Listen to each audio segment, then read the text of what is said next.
Bonjour à tous et bienvenue sur le podcast de La Cellule. Alors aujourd'hui j'ai une petite annonce à vous faire avant que le podcast ne commence. D'abord vous constatez que le podcast est diffusé un lundi aujourd'hui. C'est tout simplement parce que jeudi est férié et que donc j'ai prévu un grand week-end ce jeudi. Donc du coup je ne pourrai pas, je serai pas disponible pour diffuser le podcast. Donc j'ai préféré le diffuser le lundi. Une autre raison pour laquelle ce podcast est diffusé le lundi, c'est que jeudi prochain aura lieu un gigantesque quiz sur Sens organisé par la Citadelle. Ce sera à 15 heures sur leur chaîne live. Alors je ne sais pas si vous connaissez la Citadelle. La Citadelle, donc c'est un podcast qui est consacré en grande partie à Sens Exalogie. C'est le podcast d'Antoine Foin et des Boudis qui partagent tous ensemble leur campagne de Sens, leurs impressions sur la campagne de Sens. Donc en gros, c'est aussi, enfin voilà quoi, c'est eux qui font les podcasts sur Sens maintenant, il faut le dire. C'est eux qui font des podcasts sur Sens régulièrement et c'est eux les boss. Hein. Ils connaissent mieux Sens que moi même. Donc maintenant, je pense qu'on peut dire que c'est l'autorité en la matière. Donc voilà, la Citadelle organise cette fois-ci, le jeudi 26 mai à 15 heures, un quiz gigantesque sur Sens. Et ce qu'il faut dire, c'est qu'il y aura pour le vainqueur ou la vainqueur du quiz, il y aura un jeu offert au choix sur ma boutique. Alors quand je dis un jeu, c'est un jeu complet. Hein. Donc ça peut être Sens, la totalité de Sens, voilà, pour le gagnant, le Vademecum bien entendu, la totalité du Val, etc., etc. Donc c'est super, donc faut y aller, faut participer à ce live, c'est trop bien. Voilà, merci d'abord à la Citadelle d'organiser tout ça, et puis c'est trop génial. Et puis j'espère que vous participerez. Donc je vous rappelle, c'est à 15 heures le jeudi 26 mai à 15 heures jeudi prochain. Gros quiz de la Citadelle, je vais partager dans la description de ce podcast et sur Twitter, évidemment, le lien vers la chaîne YouTube sur laquelle le live aura lieu. Voilà, allez, à très bientôt. Je vous laisse avec votre podcast hebdomadaire.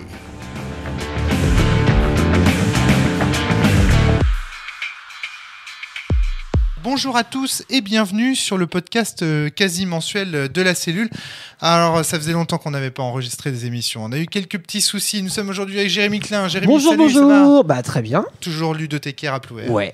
Extraordinaire. Et nous sommes également avec Valentin Loisy. Salut. Valentin qui, je le rappelle, était ce fameux joueur qui découvrait le jeu de rôle la saison dernière avec les Chroniques oubliées. Si c'est ça, ouais. Également joueur de Magic et de Yu-Gi-Oh, de Pokémon, de plein de choses. En jeu de cartes, le Val aussi. Oh, ouais, le Val aussi, tout à fait. Il se collectionne le Val. Il y a certains collecteurs qui sont derrière toi. Ah, j'ai cru comprendre qu'il y a une histoire avec des contrefaçons chinoises, c'est ça ? C'est ça, exactement. Donc, toujours est-il que... oui, voilà, je voulais m'excuser d'abord de ne pas avoir beaucoup diffusé de podcasts ces derniers temps. On a eu un petit problème de Covid, en fait, à la maison qui facile, excuse. Qui nous a obligés à annuler un week-end de podcast et un podcast. Donc on avait un week-end avec 3 podcasts de prévus avec KF, Antoine Morgenthaler et Johan. Et puis on avait un podcast de prévu ultérieurement et donc on a dû tout annuler. Donc on a perdu 4 podcasts suite à un épisode de Covid pour moi, mes enfants, ma femme, etc. Donc c'était très gênant et donc on a perdu beaucoup de matériel. Matériel qui sera rattrapé en fait cet été.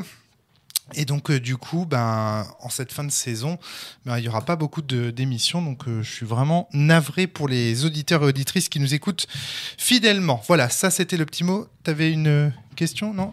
Il y avait un salut. Tu avais une question ? Ah oui, non, c'est Johan qui vient d'arriver. Ah, Johan, mais vas-y, viens. Viens, Johan. Très dépêche-toi, on t'attendait, c'est génial. C'est super. Et ton micro est prêt en plus, c'est fabuleux.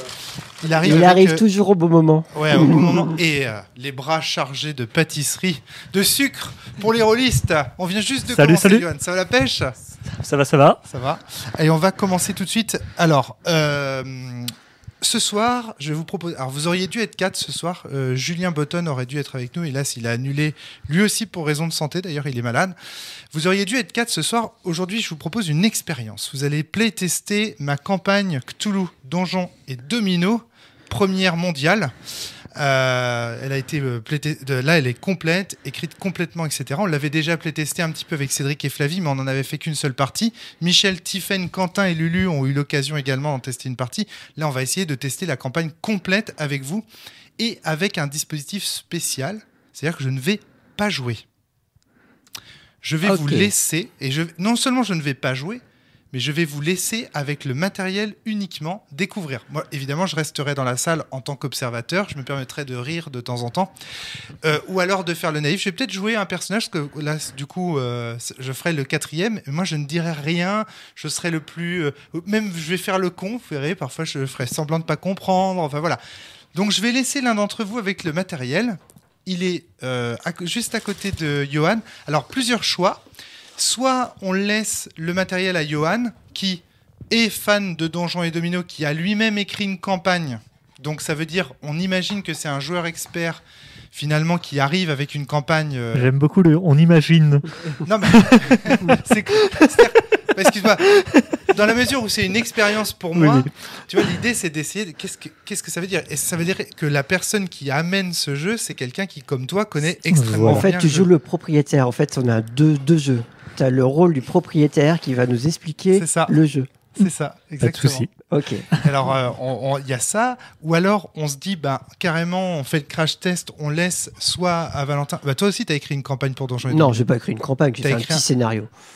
Bah oui, mais c'est pareil. Ça te pose un niveau quand même de... Ah oui, mais lui, il a une campagne entière. D'accord, ouais. Ou alors, on laisse carrément Valentin en mode, imaginons...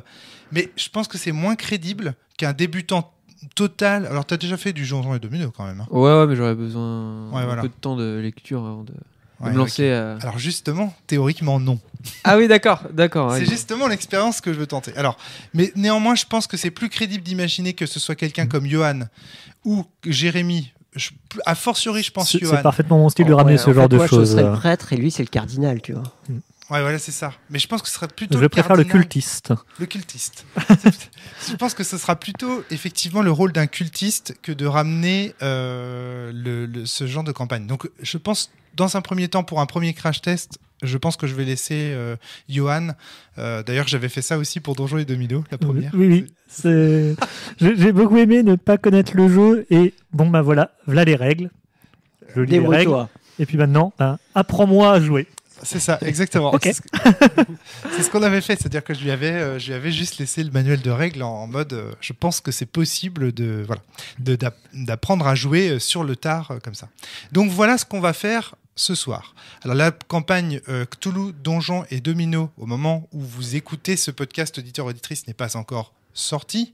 Elle est à paraître. J'aimerais qu'elle sorte avant cet été, de façon à ce que vous puissiez en profiter cet été.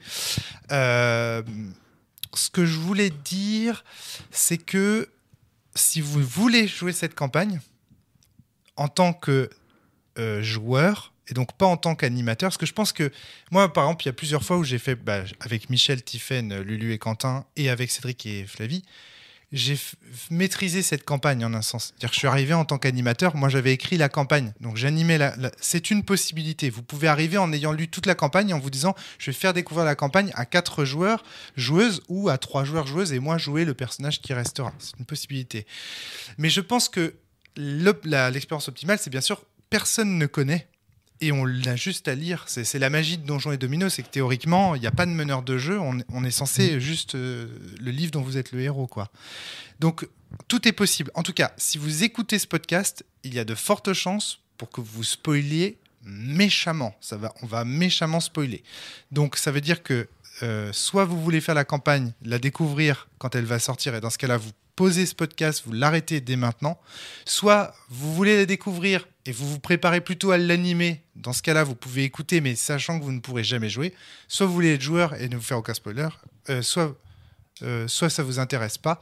Voilà, c'était la dernière option. Vous en foutez de Donjons et Dominos, et donc vous pouvez écouter. Ouais, ok, donc en fait, j'ai déjà plein de questions, mais on peut pas les poser là.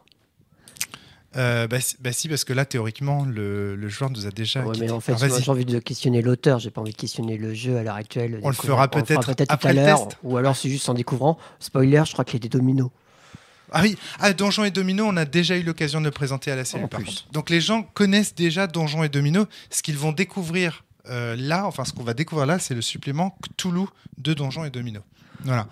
On avait déjà fait un podcast avec toi, Yoann, sur Donjons et Dominos. Autre option, vous nous écoutez et vous le jouez après, grosso modo. Vous êtes des cultistes qui lisez une prophétie et pendant votre partie, vous vérifiez si elle se réalise. C'est ça. Bon, allez, on pose les micros À et on toutes. va jouer. À toutes. À tout de suite.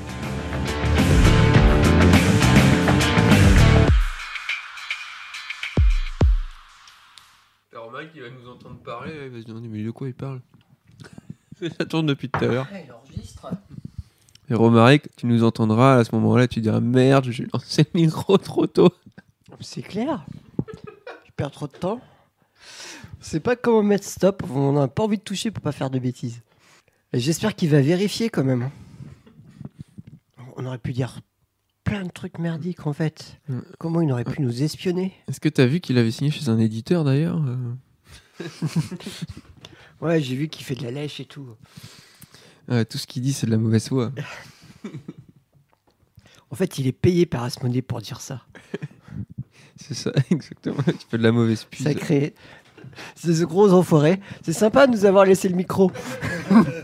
Tu vas t'amuser à faire du découpage. Oh là là, oh, vous savez, plus de 400 podcasts, j'en ai découpé de la merde. Bon, alors, voilà. On reprend. Moins crispé. Alors, c'est parti, je vous écoute. Ouais. Moi, je n'ai que des Eh ben, on notes. va se coucher. Bonne nuit. Salut. Qui veut commencer? On va commencer peut-être par des évidences, non? Ouais. C'est-à-dire que... oh, incroyable, il y a plein de Jérémy. références à l'appel de Toulouse. Voilà, ça c'est fait. Ouais, pour moi, c'était une très grande surprise. Ouais. C'est-à-dire, le fait qu'il y ait des références à l'appel de Cthulhu? Oui. Ah oui? C'est ironique. hein. Je me disais, ok. Non, par contre, effectivement... Non, c'est tous les ajouts, Alors, par contre. attention, hein. Je pense que vous confondez l'appel de Cthulhu, le jeu de rôle, Et le mythe de Cthulhu. et le mythe de Ouais, Cthulhu. c'est- Parce que l'appel de Cthulhu, c'est le jeu de rôle, l'appel de Cthulhu. Ouais, je suis Alors d'accord. effectivement, il y a des références au jeu de rôle, l'appel de Cthulhu. Mais évidemment, il y a des références au mythe de Cthulhu. Ça, c'est sûr. On est dans l'univers de Cthulhu. Et je dirais même peut-être, c'est vrai que je Johan. ne connais peut-être pas suffisamment les mythes de Cthulhu et les œuvres de Lovecraft pour savoir si Lovecraft fait mention des œuvres de Chambers, de Le Roi en jaune. Je sais qu'il fait mention de la Bonne cité question. Je ne sais pas. Je ne crois qui pas, était hein. nommée, que j'ai Ah, lu j'ai en envie gros de- 2 fois. Ça devrait me revenir, mais tu fais mention Alors- d'une cité qui est dans Le Roi en jaune. Alors moi, à savoir que j'écris ce jeu sur la base du jeu de rôle l'appel de Cthulhu. D'accord. Qui D'accord. s'appuie sur le mythe de Toulouse, c'est-dire c'est pas que Lovecraft, mais aussi Voilà. les différents auteurs qui ont travaillé Alors, dessus. c'est l'occasion de faire Lovecraft s'est inspiré de Chambers pour le Oui. mythe de Cthulhu. Il me Donc, semble bien, ouais, ça c'est sûr. Alors, c'est l'occasion de faire un petit point là. L'appel de Cthulhu est toujours aujourd'hui une propriété de Chaosium. Donc le Ok. fait qu'il y ait des références à l'appel de Cthulhu, par exemple le fait qu'il y ait des points de SAN, des jets de SAN à faire et tout ça, je pense que ça interdit de fait la commercialisation de donjons, de Cthulhu, Donjons et Dominos. Ouais. J'aurais pu faire fi de toute la dimension Chaosium en fait de l'appel de Cthulhu pour rendre le jeu vendable. Parce que le mythe de Cthulhu, par contre, lui, est libre de droit. Ouais. Ça, c'est des petits trucs, mais voilà. Non, Donc mais là, c'est vrai, dans le t'as domaine raison. public. dans le Ouais, domaine c'est public. c'est Oui, très le domaine différent public, dans tout à fait. le droit français de mémoire. Tout à fait. Libre de droit, tu dois quand même Oui, faire la paternité de l'œuvre que quand tu es dans le domaine public de mémoire, tu n'as plus besoin. Donc, il faudra pas hésiter à me reprendre si je me trompe, je ne D'accord. suis pas spécialiste. Ça, je sais pas. Mais de mémoire, il y a une grande différence dans le droit français de ce côté-là. D'accord, ça je sais pas. Mais par contre, voilà, toujours est-il que ça condamne ce jeu à n'être qu'un fanzine. Tu vois, un jeu de fans. Parce que je fais des références explicites au jeu de rôle L'Appel de Cthulhu. Or, comme je n'ai pas la licence, voilà, j'ai pas le droit de vendre. Tu vois, De c'est comme. commercialiser. Donc finalement, c'est un scénario fait par un fan de l'appel de Cthulhu de Chaosium comme un autre en fait. Sauf qu'il émule son jeu avec en plus du donjon et domino, mais c'est comme un scénario qui serait sur un forum écrit par un amateur de l'appel de Cthulhu. C'est pour ça qu'il n'est pas en vente.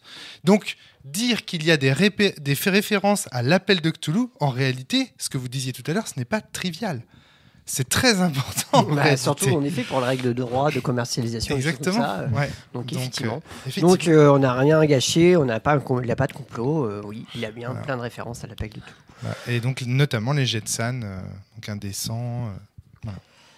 Euh, Pour continuer, du coup, Jérémy. une des premières choses qu'on a reçues par rapport à la lecture des règles, c'est que, du coup, sur nos fiches de personnages, qui ressemblent beaucoup aux fiches de personnages de Donjons et Dominos, il se rajoute quand même quelque chose qu'il n'y avait pas dans Donjons et Dominos, c'est tout un background au niveau des personnages.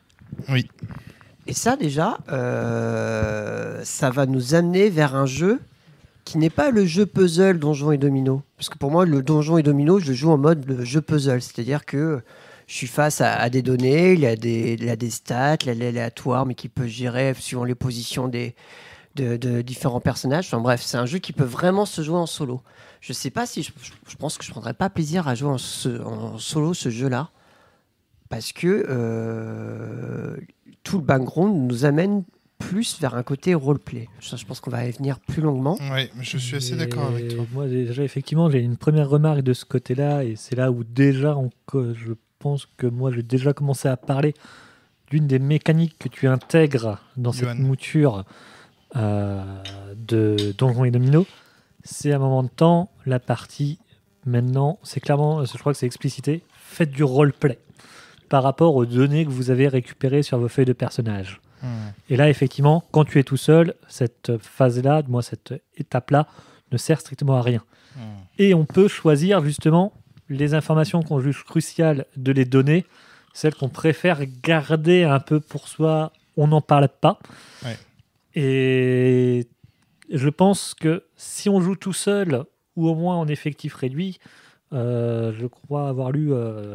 qu'à deux, en fait, on joue deux personnages. Ouais. Ça casse ce côté... les personnages sont mystérieux, en fait. On ne sait pas trop...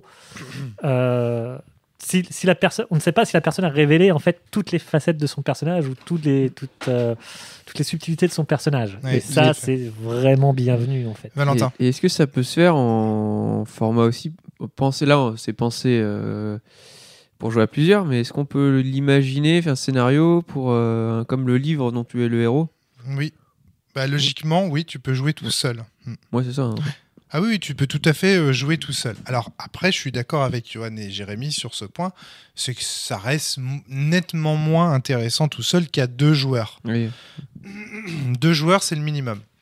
Alors, si vous jouez à 3 joueurs, la base vous conseille de laisser Howard de côté. Donc c'est Howard qui va être mis de côté et jouer collectivement.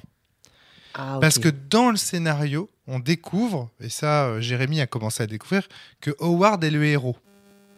Oh là, il y a un, en fait, il y a un ça se parasite. découvre.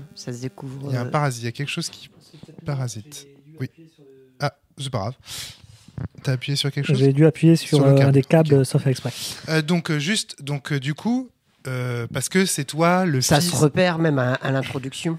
Quand tu as Oui. présenté le background, j'ai fait du coup tout le monde va vouloir être Howard parce que quelque part c'est lui qui fait le Exactement. lien avec tous les autres Et personnages. donc c'est pour ça qu'il est conseillé, mais c'est dit texto dans la Oui, note c'est- avant même le c'est premier tout scénario. au hein, début, Au tout début, tu l'as passé ce passage. Oui, mais justement, je l'ai fait exprès pour la distribution des personnages. Ouais, mais en fait, Je le savais en fait que Ouais. et en fait en disant ça, je ne voulais pas focaliser en disant voilà, on va avoir un héros.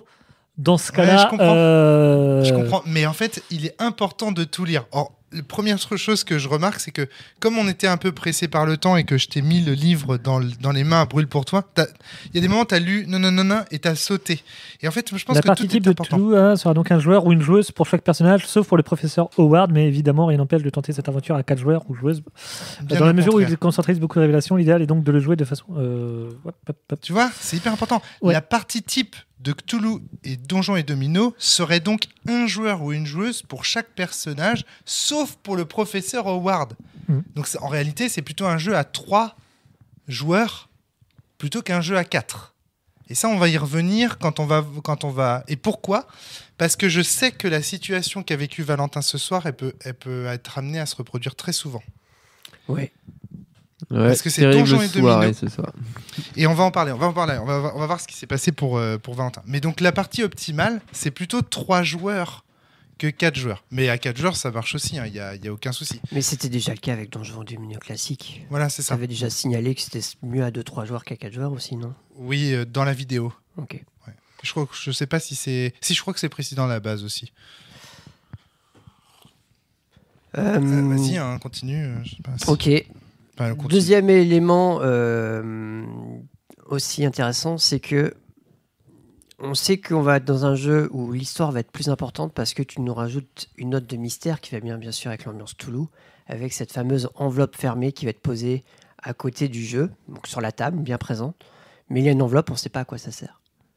Et là, du coup, tu as voulu rajouter une note de mystère qui, du coup, c'est très très sympa parce que du coup, il y a une motivation à y aller, quoi. Il y a une motivation à dire dans quoi on y va, dans quoi on va. Et vite, il faut qu'on commence l'aventure pour savoir c'est quoi déjà première découverte. Je cherchais à savoir ce qu'il y a dans cette enveloppe. Et au-delà même de l'enveloppe, là, c'est vrai que l'enveloppe, c'était vraiment l'élément visible. Dès le début, on sait qu'il y avait une enveloppe. Il y a aussi beaucoup de matériel supplémentaire. Dans les annexes, si on a la capacité spéciale qui permet d'écouter, ça nous permet d'avoir des informations supplémentaires. Je m'attendais justement à ce que vous me posiez la question quand on a visité le bureau du père de Ward.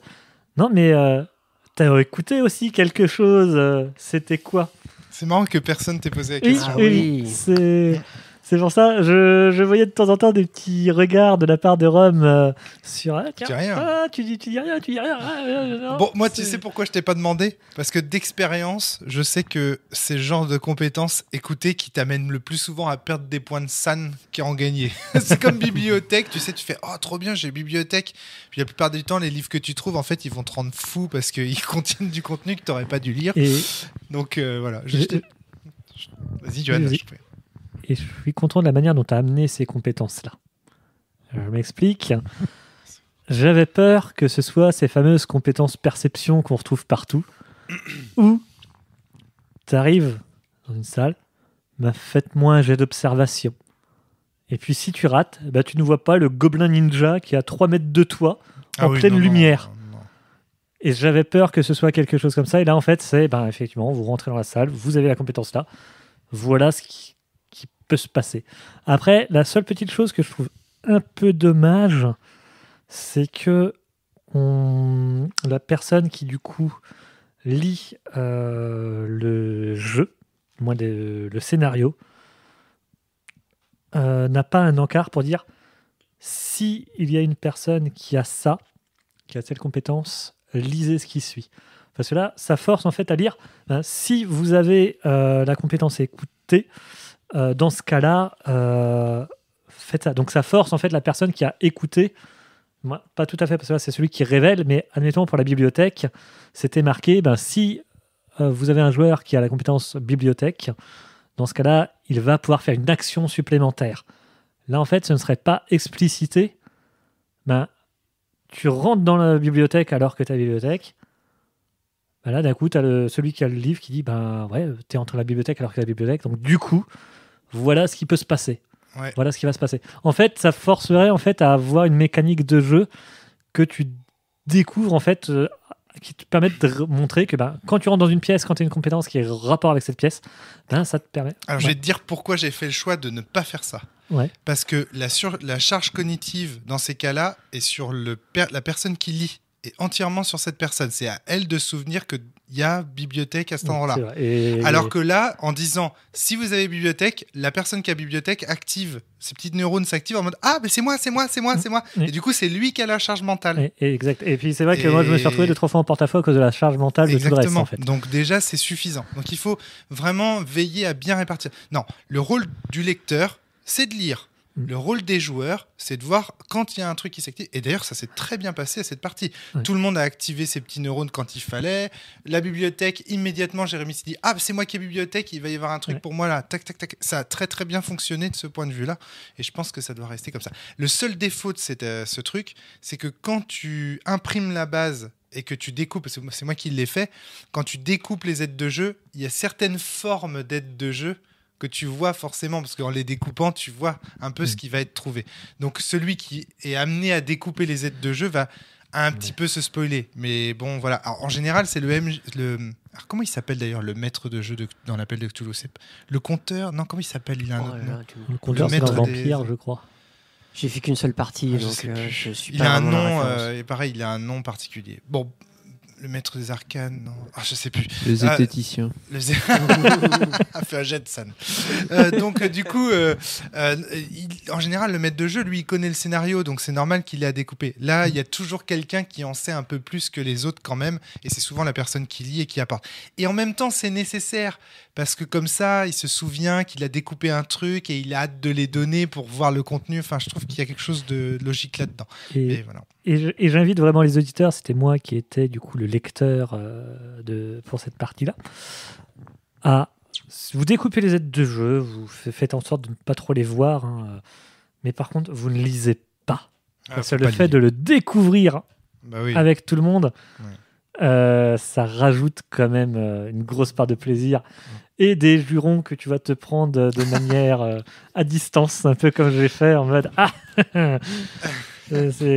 Alors après, pour l'avoir fait, avec encore une fois Michel, Tiffaine, Lulu et Quentin, j'étais meneur de jeu vraiment. C'est-à-dire qu'ils jouaient eux, et moi, j'avais les aides de jeu, j'amenais le scénar, et du coup, je jouais les méchants. Bah en fait, tu prends beaucoup de plaisir aussi. Oui. Voilà. Tu te retrouves en tant que MJ. Voilà, t'es MJ et tu vois les autres s'amuser. Alors, est-ce que j'ai pris beaucoup de plaisir parce que je suis l'auteur de la campagne ? Sans doute, ce serait peut-être moins rigolo. Non, pour avoir joué à des jeux qui sont pas les miens et être un peu en mode justement celui qui arbitre ou celui qui en tout cas va aider à que la partie se déroule mieux, genre une partie d'Unlock que tu as déjà fait, que tu veux présenter Unlock à quelqu'un. C'est plaisant d'être là, de voir comment les gens vont réagir au jeu en disant est-ce qu'ils vont réagir de la même manière, ou des fois, des fois ça va être oui, des fois ça va être différent, mais il y a quelque part un plaisir de déjà savoir un peu ce qu'il y a et de voir comment les joueurs vont réagir. Alors c'est sûr, quand tu es créateur, ça fonctionne, mais ça fonctionne aussi quand tu as fait la partie, mais que tu n'es pas le créateur. Il y a un autre truc aussi, c'est que là, dans Donjons et Dominos, il y a beaucoup de charges quand même collectives. Le dé des méchants, le déplacement du boss, le placement des petits pions verts, le rappel de l'ordre des tours. C'est tout con, mais le nombre de fois où Johan ou Valentin, vous étiez en train de dormir au fond de la classe, « Eh oh, c'est à vous de jouer !» Avec Jérémy, nous, on était au taquet sur les tours de jeu, mais ouais. Et bien ça, le rappel des tours de jeu, c'est une charge cognitive. C'est pour ça que tu nous punis.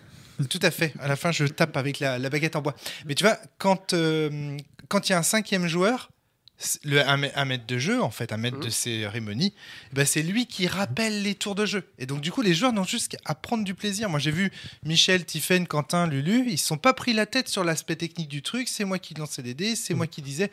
Et au final, ils étaient totalement concentrés, du coup, sur la partie. Et tu vois, moi, à force de faire ce jeu, c'est à force à se demander si ça vaudrait presque pas le coup, en fait, de te dire, il y a un maître de jeu, exceptionnellement, dans ce Donjons et Dominos. Il lit toutes les aides de jeu, il sait tout comment ça va se passer, etc. Je pense que c'est pas une obligation, mais c'est toujours plaisant quand c'est possible. Mais il faut pas que ce soit une obligation, parce que c'est toujours sympa aussi de découvrir ensemble une partie. Je pense. C'est juste que, par exemple, si on fait une campagne de Donjons et Dominos Toulouse, et que tu veux en refaire une campagne, là tu te dis, comme je connais, je vais pas avoir le même plaisir d'être en tant que joueur, mais du coup, je peux vous accompagner. Pour vous, ça sera facilité. Et moi, j'ai passé un bon moment à découvrir la partie avec vous et faire en sorte que pour vous, ça se passe au mieux. Et du coup, voilà, on va passer tous une bonne soirée, quoi. Et là, tu vois, j'aurais pu faire ça, dans la mesure où c'est moi qui ai écrit, c'est moi qui ai préparé, mais en fait, j'avais pas envie. Parce que je voulais voir justement ce qui se passe en tant que joueur. Voilà, en tant que joueur. C'était pas animateur cette fois. Après, Johan. Le fait d'avoir aussi un animateur, il y a quand même une partie des mécaniques qui peut potentiellement être estompée. J'entends par là la venue du Minotaure. Avoir une personne qui va guider les joueurs dans leur façon de jouer, dans leur façon de gérer le tour, etc. Alors, tu peux expliquer comment il vient le Minotaure dans Cthulhu, Donjons et Dominos ? Même dans Donjons et Dominos traditionnel, déjà. Une fois que la dernière salle a été, du moins une fois que la dernière carte a été retournée, s'il n'y a pas de boss, on part du principe que le moindre fait de jeu, donc la moindre erreur de jeu, est punie. On fait apparaître le Minotaure. Un dé cassé, un dé qui roule trop et qui défonce le plateau. Voilà, une erreur de une règle jeu, oubliée. Une règle oubliée. Comme on a fait le fait d'oublier de mémoire, on avait oublié peut-être une case pour les méchants, je ne sais plus, c'était quoi? On avait lancé le dé de San. Exactement, un jet de santé mentale qui avait été oublié. On a oublié le dé de San. Ah ça fait apparaître le Minotaure. Quelqu'un est déjà visible. Voilà. Et les Ah, on fameux... passe une bonne soirée. Et mon cauchemar a commencé. C'est d'où les fameuses jurons dont je parlais tout à l'heure, où arrive un moment où on lit qu'effectivement, le Minotaure, alors qu'on est au tout début de la partie, on est au 2e tour pour être précis, on nous indique que cette règle qui normalement n'apparaît qu'à la toute fin pour mettre un coup de pression final, en fait, le coup de pression final est là dès le début, en fait. Bah oui. Et ça, c'est mine de rien, ça rajoute comme je Du disais, stress. une pression, mais surtout un stress Voilà. et une charge cognitive supplémentaire. Que du coup, on a tellement été saturé que nous, on a fait des erreurs et du coup, Bah il est ouais. arrivé. Par contre, une fois le Minotaure arrivé, personnellement, ce côté-là a complètement fondu pour moi. Je ne sais Ouais. pas si ça a été pareil pour vous. Mais du coup, la peur est liée au Minotaure. Elle est plus liée au stress de faire une erreur de jeu. Ce qui est peut-être Oui. mieux finalement. Elle est fictionnelle, elle est plus méta, tu vois. Ouais, mais ça reste plus rationnel. La peur de... Comment ça s'appelle de l'erreur de jeu, c'est là où je trouve que c'est plus méta, en fait. Parce que, on n'a pas l'habitude, dans un jeu... C'est vrai que vous avez l'air tous paniqués à ce moment-là, non? Mm. De dire, faut pas qu'il y ait une erreur, quoi que ce soit. Ouais. Je suis là, mais non, mais ça casse pas. Mais- Voilà. C'est pas grave, on fera pas d'erreur. Je sais pas, j'ai peut-être été trop Le Minotaure confiant. n'est J'ai géré même que été par trop des confiant. règles de jeu. Et du coup, ça, on peut l'anticiper, on peut le faire. Là, le fait d'avoir un dé qui, du coup, se met un peu de travers, du moins, Ouais, bien se sûr. casse, Ouais. ça, on l'anticipe pas. Et Moi, j'adore ce truc. pour moi, c'est beaucoup Sur ça. plus... ça fait plus partie du... Comment... du folklore, bien sûr. voilà, t'as l'esprit qui t'a fait faire le dé... ou comme on peut voir dans les films, quand on lance une pièce et qu'elle tombe sur la tranche, là, c'est pareil. En fait, tu peux tomber sur le truc inattendu où tu peux dire... là, les Le grands dé anciens... cassé, vous- il peut tellement arriver souvent dans une partie, de toute façon. Ou le dé qui tombe par terre. Ça, Mais là, arrive, ça arrive une partie sur deux, limite. Ouais. Là, je trouve qu'on aurait pu prendre cette règle un petit peu plus au sérieux qu'on l'a fait là, mais on a fait une erreur tout de suite. Donc, on n'a pas pu profiter de cette ambiance. Il y a eu juste il y a eu 3 tours de jeu, je crois, où ça a été le cas et où on a pu profiter de cette ambiance un peu stress de l'erreur de jeu et tout ça. Mais sinon, effectivement, on a très vite fini. Et là, moi, j'en arrive à un point essentiel de cette partie, c'est qu'en fait, on était en temps limité. Et parce que comme on avait promis à Jérémy qu'il pourrait partir tôt ce soir, C'est mal on parti. était en temps limité. Et en fait, je me rends compte que Donjon et Domino et Cthulhu, il faut pas le faire en temps limité parce qu'en fait, ça fait qu'on est stressé, on fait n'importe quoi. T'as zappé des trucs. Là, par exemple, le fait que je te donne le truc direct, je te mette dans les pattes le texte sans que tu aies pu le lire avant, ça nous a tout de suite mis dans une position... Et t'as été encore plus vicelard. C'est que je suis arrivé, il y avait un micro de posé et j'ai même T'as pas eu même le temps pas de eu me le temps poser. C'est clair. C'est clair. Ouais, et donc ça joue quand même sur l'ambiance de la partie. je Ouais, il y a d'autres choses aussi. Ça veut dire aussi que ça fait un certain nombre de semaines. Moi, personnellement, j'ai pas fait une partie de Donjons et Domino. Je sais pas si c'est le cas pour tout le monde ici, trouve. mais Ouais. le fait aussi de dire, il faut se rappeler les règles Les de base, règles. parce que bien sûr, le jeu s'appuie beaucoup sur les règles de base. Il faut Ouais. bien sûr jouer au jeu de base pour déjà maîtriser les règles du jeu de base, pour ensuite pouvoir bien profiter de l'expérience Toulouse, Donjons et Domino. Je suis d'accord. Mais déjà, donc, il y a cet aspect-là. Et un autre aspect qui, à mon avis, va être un grand sujet de conversation, c'est-à-dire que du coup, il y a cette notion de roleplay. Et cette notion de roleplay, on va jongler, j'ai mis dichotomie cognitive, entre notre partie du cerveau qui va être en mode roleplay, univers, et notre partie de notre cerveau qui fait, attends, on va être plus rationnel, on va plus être dans les Donjons et stratégies, stats, et les choses comme ça. Et donc, il fallait jongler avec ces deux choses-là. C'est sûr, si tu multiplies les chances d'oubli, en fait. Parce que tu dis, il faut que je sois dans cet aspect-là. Ah oui, attends, on revient dans cet aspect-là. Il faut que je revienne dans cet aspect-là. Ah oui, attends, il faut que je revienne dans cet aspect-là. Moi, ça a joué, en tout cas. Moi, clairement, c'est quelque chose qui a joué. Et du coup, ça peut amener à faire un oubli. Alors, dans un jeu classique, c'est pas grave, on revient en arrière. Là, dans ton jeu, c'est, ah oui, mais attention, c'est puni par l'arrivée du Minotaure. Et là, tu fais, ah ouais, donc là, la pression se met. Mais parce que, autre erreur, scénario 0. On avait l'habitude avec le jeu de base que le scénario 0, c'était un dictaticiel, on le passe très vite pour vite arriver au scénario 1. Ah. Là, le scénario 0, on l'a pris un petit peu à la légère, et puis en fait, on a vite compris, déjà avec la règle du Minotaure, mais même par la suite, on fait, ok, en fait, on est déjà dedans et on l'a déjà trop pris à la légère, on a perdu des points de vie bêtement et ça va nous faire mal, quoi. Ah oui, c'est sûr. Hein, ouais.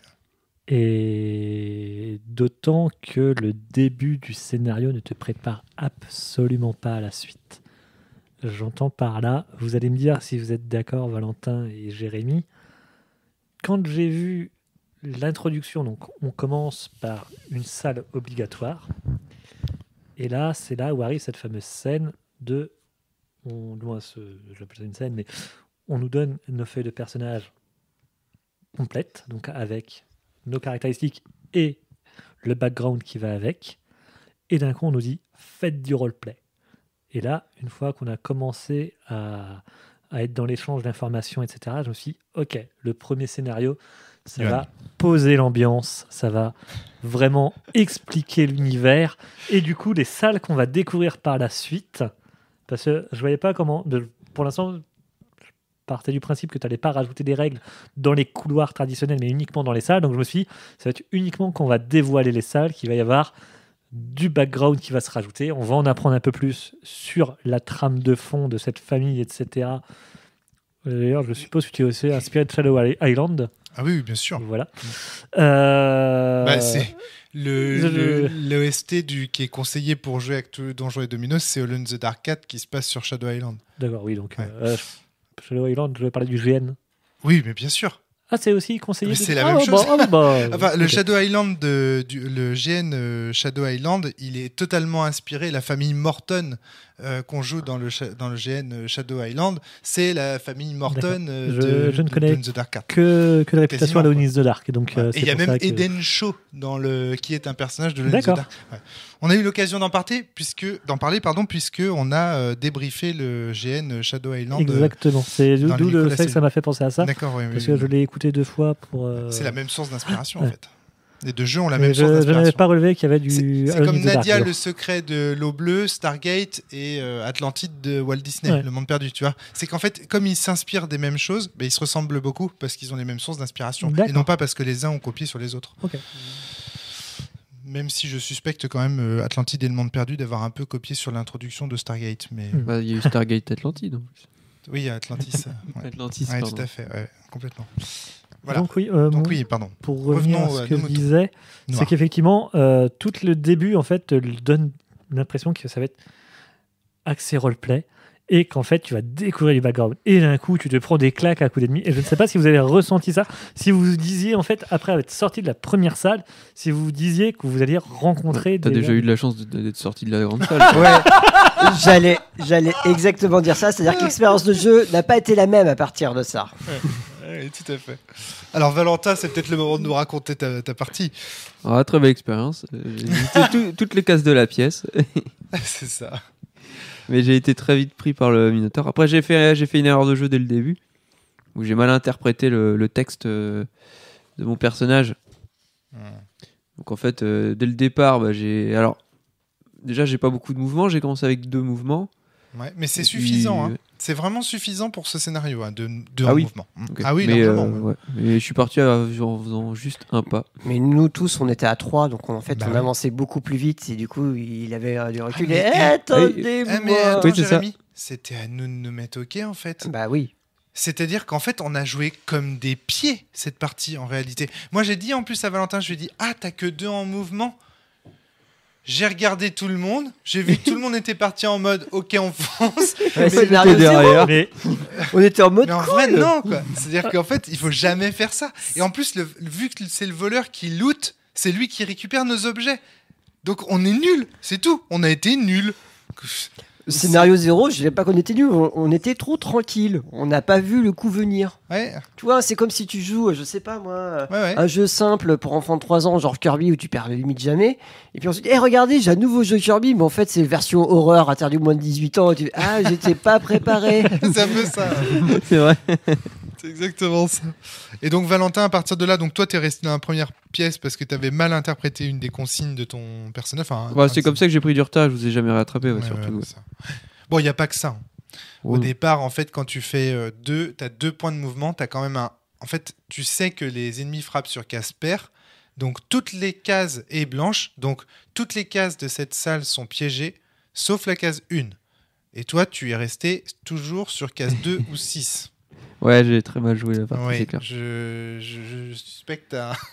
Et on va pas se mentir, mais ce manoir, tu ouvres la porte principale, tu tombes sur une autoroute. Oui, en plus, c'était une ligne droite. Ouais.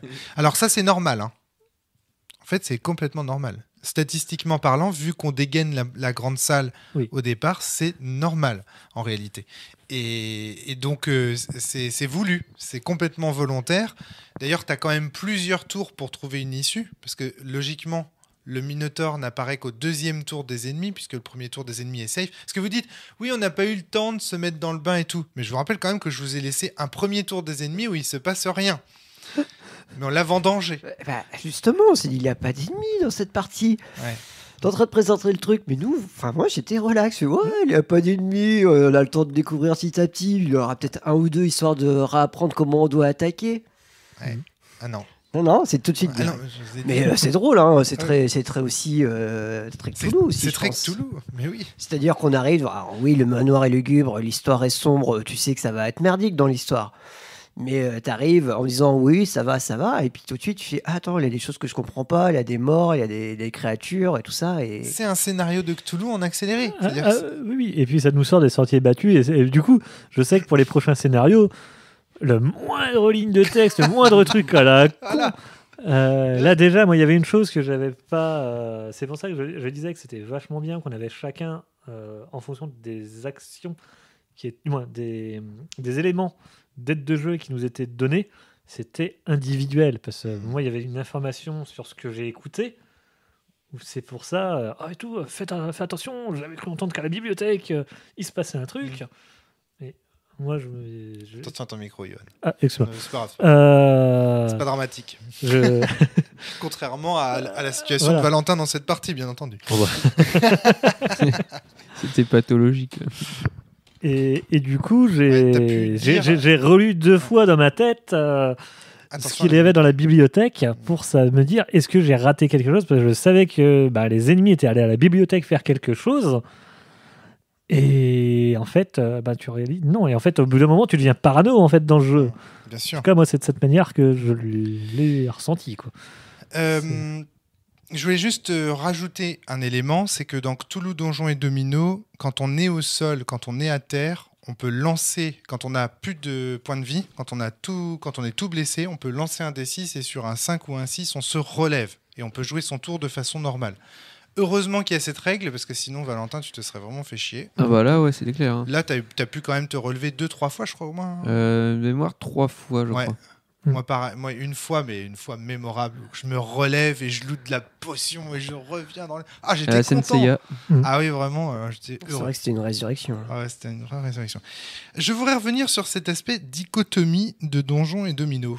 D'abord, je voudrais te demander, Valentin, est-ce que tu as ressenti cette dichotomie entre d'un côté le roleplay, de l'autre le plateau ? Oui. Bah, dès le début, de toute façon, parce que vous êtes partis tous en roleplay. Ouais. D'ailleurs, moi, ça m'a perturbé parce que j'étais pas trop imprégné de l'environnement, mais c'était agréable. Le roleplay, c'est une possibilité dans le jeu ou c'est une obligation dans le jeu ? Alors, c'est même pas une possibilité, en fait. C'est une petite option de fond de tiroir. Voilà. Alors, si tu regardes bien le design du jeu, il est absolument pas fait pour faire du roleplay. Mais c'est pour ça que je te demandais quelle est l'importance que tu voulais mettre pour savoir la suite. Zéro récompense sur le roleplay. Juste tu joues juste au début, t'as tes fiches de perso. Je dis roleplay entre guillemets, mais le but c'est d'échanger les informations qu'on a sur les fiches. Ok, parce que ça aussi c'est important, parce que il y a des informations que j'ai pas demandé ou que j'ai pas voulu forcément partager tout de suite, parce que je ne savais pas si du coup ça devait être resté pour nous de manière secrète. Le roleplay n'est pas important. Dans la base, je le mettrai. De manière secrète, du style, il y a des informations cachées avec des objectifs, tu vois, différents ou quoi que ce soit. Non, on est d'accord, là on est dans un jeu coopératif. C'est un jeu de société, un jeu de plateau, c'est pas un jeu de rôle. Ok, et que du coup, le roleplay est un petit bonus. Voilà, c'est ça, exactement. Okay. C'est-à-dire qu'en fait, tu dois pas jouer... Comment veux-tu jouer ton personnage dans un donjon aussi meurtrier ? Je veux dire, comment tu veux jouer ton personnage ? La première salle, on a duré 15 minutes en roleplay. Oui, mais ça c'est normal. C'est-à-dire que, en fait, ce qui est dit dans la base, c'est pour cette scène, faites du roleplay. Une fois que c'est parti, quoi. Texto, quand chacun a lu son aide de jeu, une première discussion ou scène de roleplay peut commencer. Entre guillemets. Roleplay, entre guillemets. Hein. Exactement. Les personnages échangent des informations sur eux-mêmes ou sur l'étrange cas du couple Max Simpson. Finalement, quand chaque joueur-joueuse estime avoir partagé suffisamment d'informations, les joueurs et joueuses peuvent enfin commencer l'exploration du niveau 0. En fait, ça évite surtout de lire bêtement des fois son texte, mais juste dire on va essayer de faire vivre le texte qu'on lit. C'est tout. Voilà. C'est Ok. pour les gens qui aiment bien le roleplay, ça permet d'en faire un peu, mais après, c'est un jeu de société en fait. Ouais. Et alors, juste un point par rapport à ce que tu appelles la dichotomie, pour moi, c'est pas ça. C'est-à-dire que tout est orienté vers le jeu de plateau, c'est un jeu de plateau. Et en fait, la dichotomie que tu ressens, c'est pas entre le rôle et le play, si j'ose dire. C'est pas entre le jeu et le rôle. C'est la surcharge cognitive des aides de jeu à côté. Parce que toi, tu joues Howard. Et Howard, il récupère des aides de jeu, c'est des bouquins. Donc en fait, Ouais. tu as des textes qui sont... Et ça, c'est normal. C'est parce qu'en fait, du coup, le but, c'est que toi, en tant que joueur... En fait, pourquoi il y a des aides de jeu dans Cthulhu ? Parce que quand tu te fais chier, tu peux les lire. Quand tu n'as rien à faire, en fait, tu peux les lire. Sauf que j'ai l'impression que Donjons et Dominos, c'est tellement haletant en termes de rythme déjà sur le plateau que ça te laisse pas assez de temps pour les lire. C'est pour ça que j'ai dit, mais passe donc l'aide de jeu à Valentin puisqu'il a rien à faire. Tu vois ce que je veux dire ? Et ça, je vais Ouais, peut-être... c'est bon à savoir. Mais oui, c'est ça en fait. C'est que les aides de jeu, en fait, c'est du lore qui peut avoir son importance quand même. Parce qu'un élément que Johan vous a pas lu, c'est que vous pouvez trouver les objets en résolvant des énigmes. T'as lu ça ? Je l'avais lu Tu que l'avais les lu, ouais. comment s'appelle les objets faut savoir que- principaux donc Voilà. bouclier, tu vois, il y a bottes des informations et- cachées. épée ne sont pas dans les poules d'objets trouvables. Elles sont pas dans les cartes trésors. Et Elles sont en dehors du jeu et on les voit là. Elles sont en évidence sur la table en fait. Faut Ah les oui, c'est récupérer. marqué, vous avez perdu au jeu. Ah oui, bah effectivement, j'ai perdu. Ouais. Tu vois, comme quoi. Ça, c'est une règle qui s'applique très facilement, celle-là. Alors, tu vois, il y a un moment donné où c'est écrit, regarde là, ici. Quand les mots botte, épée ou bouclier apparaissent, En majuscule, en résolvant une énigme ou quand c'est clairement spécifié après les défaites d'un boss, les joueurs peuvent s'emparer de la carte correspondante et la confier au personnage de leur choix. voilà. Donc, théoriquement, la résolution d'énigmes doit t'amener à recomposer des mots en majuscules qui vont te permettre d'obtenir... J'avais pas vu ça comme ça. Voilà. Effectivement. Sinon, effectivement, je l'aurais lu. Mais je partais du Alors- principe que ça pouvait être écrit en gras sur les... Et c'est vrai Oui, que ça ne me mais donnait oui. pas l'impression. Mais oui, aussi, peut-être. Peut-être aussi. Mm. Et alors, rassure-toi, Johan, dans tous les cas, quand il y a une énigme ou un truc comme ça, si à un moment donné, il y a une petite étoile avec écrit, si vous ne trouvez pas la solution, vous pouvez aller voir la solution. Mais dans ce cas-là, si vous voyez la solution et si vous découvrez comment faire, bah, vous prenez pas la carte. Mm. Donc, en gros, tu as toujours des sauf-conduits en mode, voilà, si vraiment, il y a un moment donné, les joueurs sèchent sur un truc, ils peuvent toujours passer au-delà et avancer quand même. Donc, et ça fonctionne. Yo, tu veux l'ajouter Oui, Ouais, donc concernant ça, c'est les énigmes, justement, Ouais. L'enveloppe. l'enveloppe et pas Peut-être, que, non Ouais. mais surtout en fait par rapport au background des personnages, l'univers a l'air d'être extrêmement fourni. Et donc, dans le cas où des personnes n'ont pas vraiment envie de faire de roleplay et ne font que lire leur feuille de personnage, les joueurs auront du coup les informations complètes. Absolument. Dans un cas comme nous on a fait, où on aura parfois des bribes d'informations, j'espère par contre que ça n'impactera pas des énigmes, on va dire, critiques. Non. Non, il n'y a pas... Mais non, parce que le jeu est pensé pour être joué tout seul. Yo. Ouais, mais quand tu joues tout seul, tu as accès à toutes les informations. Et justement. Oui. Donc ça veut dire que l'énigme reste énigmatique même si tu as toutes les informations. D'accord, ok. C'est pas... Ouais, mais ça aurait pu être de la déduction de... Ah ouais, Non. mais attends, il y a une seringue Non. qui a utilisé à En ce fait, moment-là. Il y a un truc aussi, c'est que vous surinvestissez la dimension rôle parce que vous êtes des rôlistes. Ah bah. Parce qu'on est à côté de Romaric Brillant. Oui, oui, non, mais bien Là, sûr. tu vois, mais- si c'était mon jeu, tu fais bah oui, c'est un jeu de société. Si c'est le jeu de Romaric Brillant qui rajoute du roleplay, oulala, Exactement, attention, on est dans la Et là, version t'as trop Triple raison. Sky 3. T'as trop raison parce que quand toi, dans les sorcières de Médavie, tu rajoutes des éléments de background comme ça, personne ne va chercher des trucs alambiqués comme ça. C'est vraiment parce que c'est un de mes jeux. C'est rigolo ça. Ouais, bah, mais c'est c'est sûr. hyper Non, mais- intéressant. Je me suis dit, ça y est, il mélange son jeu de société à sa passion du jeu de rôle, il va faire les deux en même temps. Oui, bien sûr. Alors que pas du tout. C'est un jeu de société. C'est vraiment un scénario de Donjons et Dominos pour un jeu de société, etc. Mais tu sais que moi, je m'attends même à un moment de temps à ce qu'à un moment de temps, on ait une énigme qui arrive, qui va nous faire taper une adresse internet et que là, ça En va nous 1920. dire... Oui, mais ça c'est possible. Ah oui, mais ça c'est mais- possible, mais ça c'est pas du jeu de rôle. C'est plus proche de l'escape. Est-ce que l'escape game c'est du jeu de rôle, tu vois? Ouais, mais... Ah, c'est ça. Ah ben, Tout c'est la dépend question. comment en tu fait. l'intérêt, dépend de comment tu le joues. Moi, c'est plutôt pensé comme une soirée enquête, en fait, ce Donjons et Dominos. C'est un livre dont vous êtes... Tu vois, c'est plutôt pensé comme ça. Oui, mais carrément. Ouais. Oui, c'est Donc, une, c'est ça couche, qui c'est une est- couche de narration. Mais c'est intéressant de voir d'avoir vos retours là-dessus et c'est très très très intéressant. Donc voilà, je voulais juste revenir sur cet aspect de la dichotomie que tu as ressenti, qui est peut-être lié aussi au personnage de Ward particulièrement, du fait d'avoir beaucoup d'infos, etc. Est-ce que ça Ouais, puis même, je te dis, le début de roleplay qui était très très important. Après, c'était pour expliquer justement l'erreur qu'on a fait pour avoir le Minotaur. Enfin, on s'est tapé le Minotaur en disant attends, on était en phase roleplay un peu. Enfin, On s'en fout. pour moi, on était encore dans le oh, on est tranquille et tout. Et puis pouf, on s'est fait avoir quoi. Ouais, ouais, Et c'est là que justement on a pris le jeu un peu plus d'ailleurs en mode jeu de société en disant bon bah faut qu'on avance, il faut qu'on explore, il faut qu'on calcule les positions par rapport au Minotaur, le boss arrive, donc voilà, là on était plus dans le du Donjons et Dominos classique. Ouais. Mais toute la première partie, je me suis dit oula, faut qu'on jongle avec ces deux aspects-là. Mais Non. je suis d'accord avec toi qu'à la fin le roleplay c'est complètement effacé C'est pour pas qu'on soit possible. plus Il n'est pas récompensé.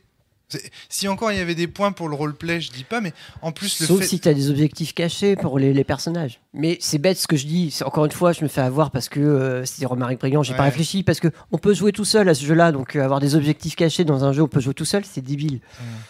Mais c'est vrai que les gens qui ont joué à Vademecum, par exemple, vont peut-être avoir un point de vue. Exactement. Tu Ouais. me donnes des aides de jeu différentielles. Ouais. Enfin, chacun a son aide de jeu. Fait. Évidemment. Ça va être et le pire, je le pensais. C'est Ouais, son bien sûr. Vademecum 2. Je m'en suis douté. Je m'en suis douté que tu t'es dit ça. Non, non, pas du tout. On est vraiment sur quelque chose de très modeste du point de vue du jeu de rôle. Ce n'est pas un jeu de rôle et il ne va pas être estampillé jeu de rôle. C'est un scénario pour Donjons et Dominos qui est un presque jeu de rôle. Je le présente, voilà. Mais c'est pas ça. Et d'ailleurs, j'ai été marqué parce qu'au début, du coup, comme on était dans le roleplay, machin truc, Valentin, j'ai vu, ça le dérangeait en fait. Il aime pas ça. Il a pas envie de roleplay. Et je lui ai même dit, mais vas-y, mais lis ta fiche en fait. Peu importe en fait. C'est pas important. Il faut pas se fixer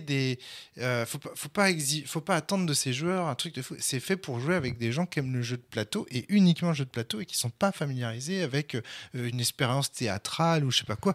Le but là, c'est d'explorer En plus, vraiment, encore une fois, le jeu pousse même pas au roleplay positionnel parce que théoriquement, le guerrier, il devrait rester... Alors, si on prend les personnages, le guerrier, c'est censé être le protecteur un peu paternaliste de Ward. Il devrait rester à côté de Ward. Mais c'est pas possible. Ouais, c'est vrai que du coup, en termes de roleplay de jeu, Mais non, ça tient pas. Moi, ça pareil, tient je pas la devrais route. rester avec la voleuse toujours un peu pour Ben voilà, le pour la background, mais j'ai draguer, pas fait. tu peux pas le faire. Donc, en fait, tout ça est cosmétique. Et les gens, en fait... Les gens y investiront ce qu'ils voudront et quand ils auront l'occasion de faire une scène, tu vois, où à un moment donné Roger est devant Howard, il dit passez devant Monsieur Howard, ils vont le faire, mais tu vois, c'est juste de la couleur. Du coup, j'ai une question pour Valentin. Oui, Jérémy. Moi, en tant que joueur, où on a fait un peu de roleplay, ça me dérange pas qu'un joueur ne fasse pas de roleplay. C'est quelque chose que je choque pas parce que je peux comprendre effectivement qu'on n'a pas envie de rentrer là-dedans. En plus, tu viens de le dire, c'est pas un enjeu dans le jeu. Mais je vais le Mais noter, pour quand toi, de ton côté, est-ce que tu dis c'est dérangeant que les joueurs fassent du roleplay Est-ce que tu as senti une pression Sûrement, peut-être, je sais pas. Est-ce que tu as senti une Certainement. pression ou même si on se dit non, mais en fait, il n'y a pas de pression, est-ce que c'est quand même quelque chose qui pourrait te déranger qu'on fasse du roleplay Bah, en soi, ça me dérange pas forcément parce que je trouve ça agréable de suivre quand vous étiez en train de faire le roleplay. Là où ça m'a mis la pression, c'est qu'en fait, l'univers de Cthulhu, j'ai essayé de lire un bouquin par exemple, mais où le jeu, je connais pas du tout. J'ai très du mal avec le monde mondain, entre guillemets, journaliste, tout ça. Quand il s'agit de jouer un roleplay avec un guerrier ou un machin, Ta Et gueule, Cthulhu m'en reviens pas. ouais, voilà, c'est ça, c'est assez. Mais en fait, c'est le monde de Cthulhu, moi, par exemple, à me proposer à jouer. T'aurais Ça- dû prendre le guerrier, je vais- Valentin. Ouais. T'aurais dû prendre mon personnage. Ouais, voilà, taiseux, faire le il gros. dit rien, Ouais, voilà. blablabla. C'est facile à jouer. Mais tout ce qui est monde un peu mondain, un peu bourgeois, tout ça me perturbe. Mais Et, c'est après, bien que ça te perturbe. C'est Ouais, c'est bien. C'est une bonne chose. Mais en soi, enfin, j'avais pas non plus une grosse pression. Mais c'est au moment où tu m'as posé la question, là, je me suis dit merde, tu dis quoi effectivement. Bah, Eh du oui. coup, Ouais, ce que je voulais te lancer justement en disant c'est donne-nous le les moment de secrets. tendre la perche. Ah, donne-nous les secrets. mais au sympathiques. final, j'ai réussi un petit peu à rebondir. Et puis, Oui. je me suis dit, bon, bah, c'est vrai que c'est marqué à la troisième personne, je vais lire la première. Puis au final, ça c'est bien fait, mais ça c'est. Mais Mais c'est bien, rien que pour nous, mais même pour les joueurs à qui ça peut arriver dans ce type de jeu, de savoir dire est-ce que le roleplay peut être dérangeant quand un joueur n'aime pas le roleplay, mais il dit oui, mais moi j'aime bien suivre l'histoire des autres quand même, moi je suis pas obligé d'investir cette partie-là. Moi je suis dit ça me dérange pas, si toi ça te dérange pas, ça veut dire que si on refait une autre partie, on pourra s'amuser à faire du ah oui, roleplay. oui, moi, enfin, Alors, au je contraire, sais au plus. contraire. Je sais plus qui à la partie avec Tiffen, Michel, Quentin et Lulu. Il y en avait une ou un, je sais plus, qui justement, comme Valentin n'aime pas le roleplay, il a lu sa fiche à tout le monde. Quel personnage il ou elle avait? C'était. Je sais plus, parce que si je le savais, eh ben, je pourrais te dire qui c'était. Je me demande si c'est pas la journaliste aussi d'ailleurs. Et justement, je me suis posé la question et t'es peut-être tombé sur le pire personnage pour Ouais. faire du roleplay. On a tous les trois un lien entre nous, sauf toi qui as juste une amourette avec Howard. Ouais, c'est ça. Et ça, pour placer la réplique et dire bah moi je suis là que pour ça. Ah non, attends. Elle a fait des recherches sur l'île. Elle connaît le passé de l'île, en gros.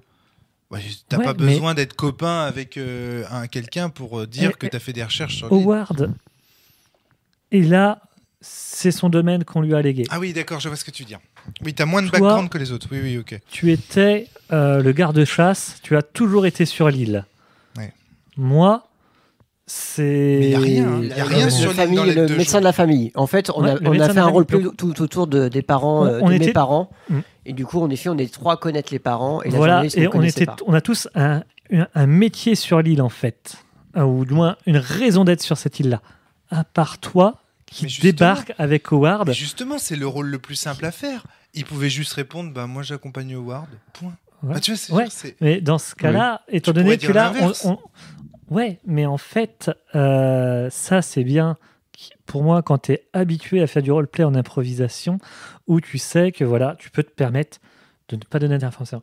Là, Valentin, arrête-moi si je me trompe, mais tu nous as vu donner des informations sur nos feuilles. On avait tous plus ou moins une accroche pour pouvoir lancer la discussion là-dessus. Moi, c'est pour ça que je me tournais toujours vers toi, Ouais. mais parce que Ah tu oui. étais la personne que je voyais le plus sur l'île. Parce que bien moi, sûr. j'ai soigné les parents de Ward. Il n'y a rien sur l'île dans mon aide Ah oui, de moi jeu. je me suis Ouais. posé la question Ouais, effectivement Même sur ma- à me dire oui, Quentin. mais il faut que je. Est-ce que dedans il y a un truc où je suis obligé de le dire sinon on lance pas le jeu? Je me suis posé la question à un moment, je me dis ça c'est des trucs que je vais lire, je vais être au courant. Mais est-ce que les personnages autour de moi, faut que je leur balance en 1501, voilà, massacre des tribus. Bah voilà, mais c'est ce que t'as fait. T'as Mais lu, je l'ai tu fait, dis, ça c'est le mais- plus important, je le dis.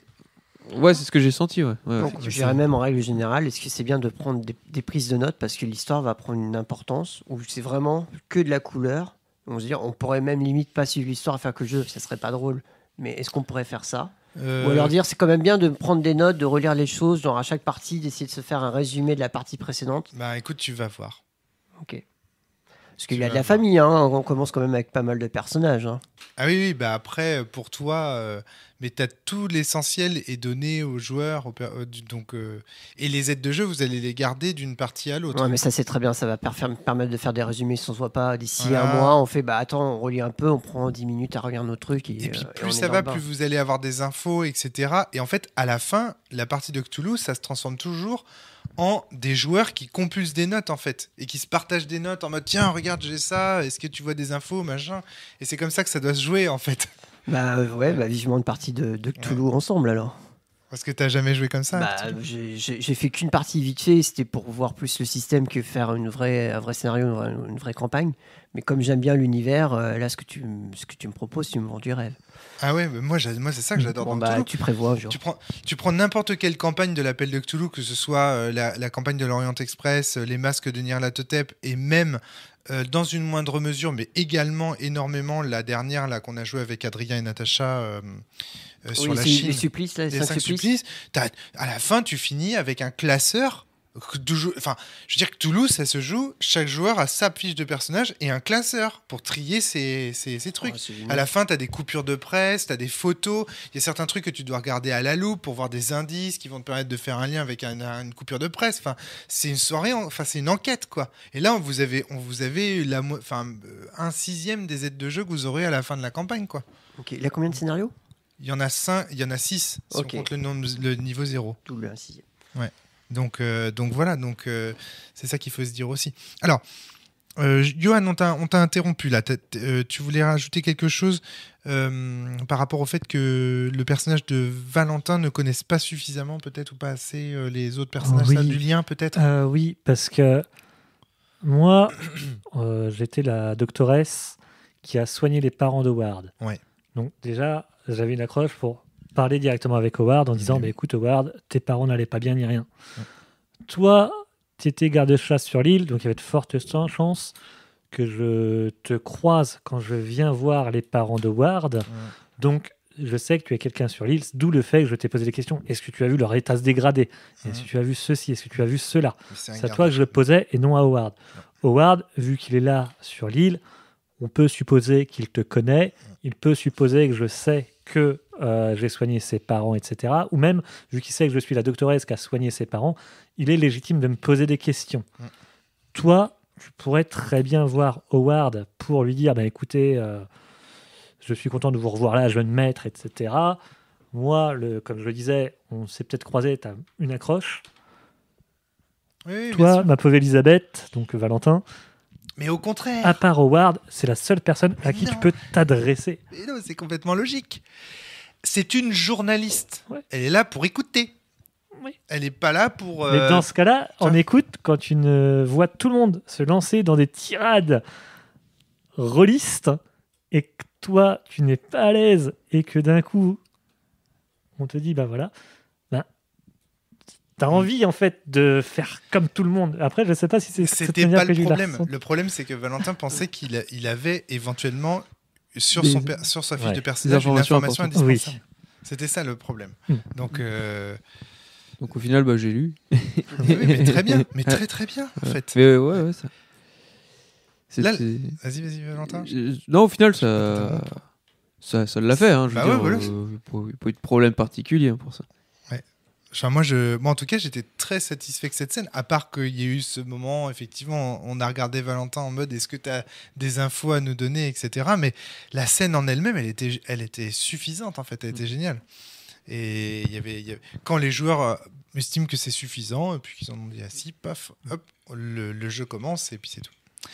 Moi, je pense qu'il ne faut pas lier davantage. Au contraire, ça pousserait en fait à mettre encore plus d'exigences sur les joueurs. Or, j'en veux pas. Oui. J'en veux pas. C'est pas un jeu de rôle. Tu vois ce que je veux dire? Enfin, Oui. Tu vois le point.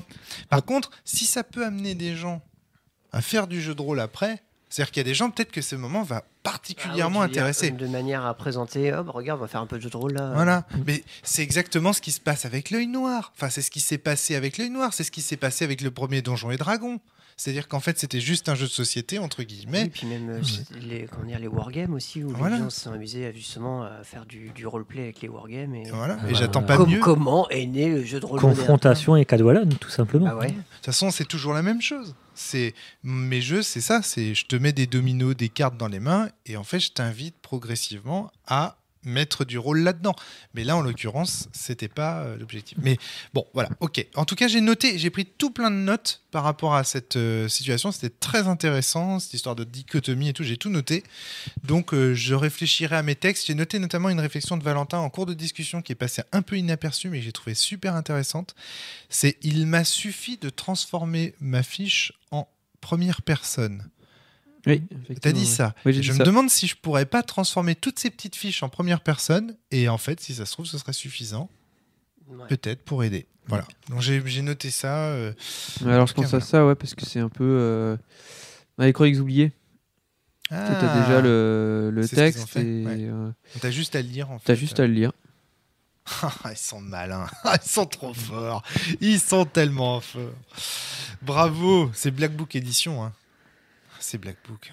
Mais Je crois, j'ai plus souvenir. si. Ouais, si. Très bien. Alors, on continue. Moi, toi, t'as pu. Alors, moi, j'ai dit ce que je voulais dire. question. Mhm. L'ambiance.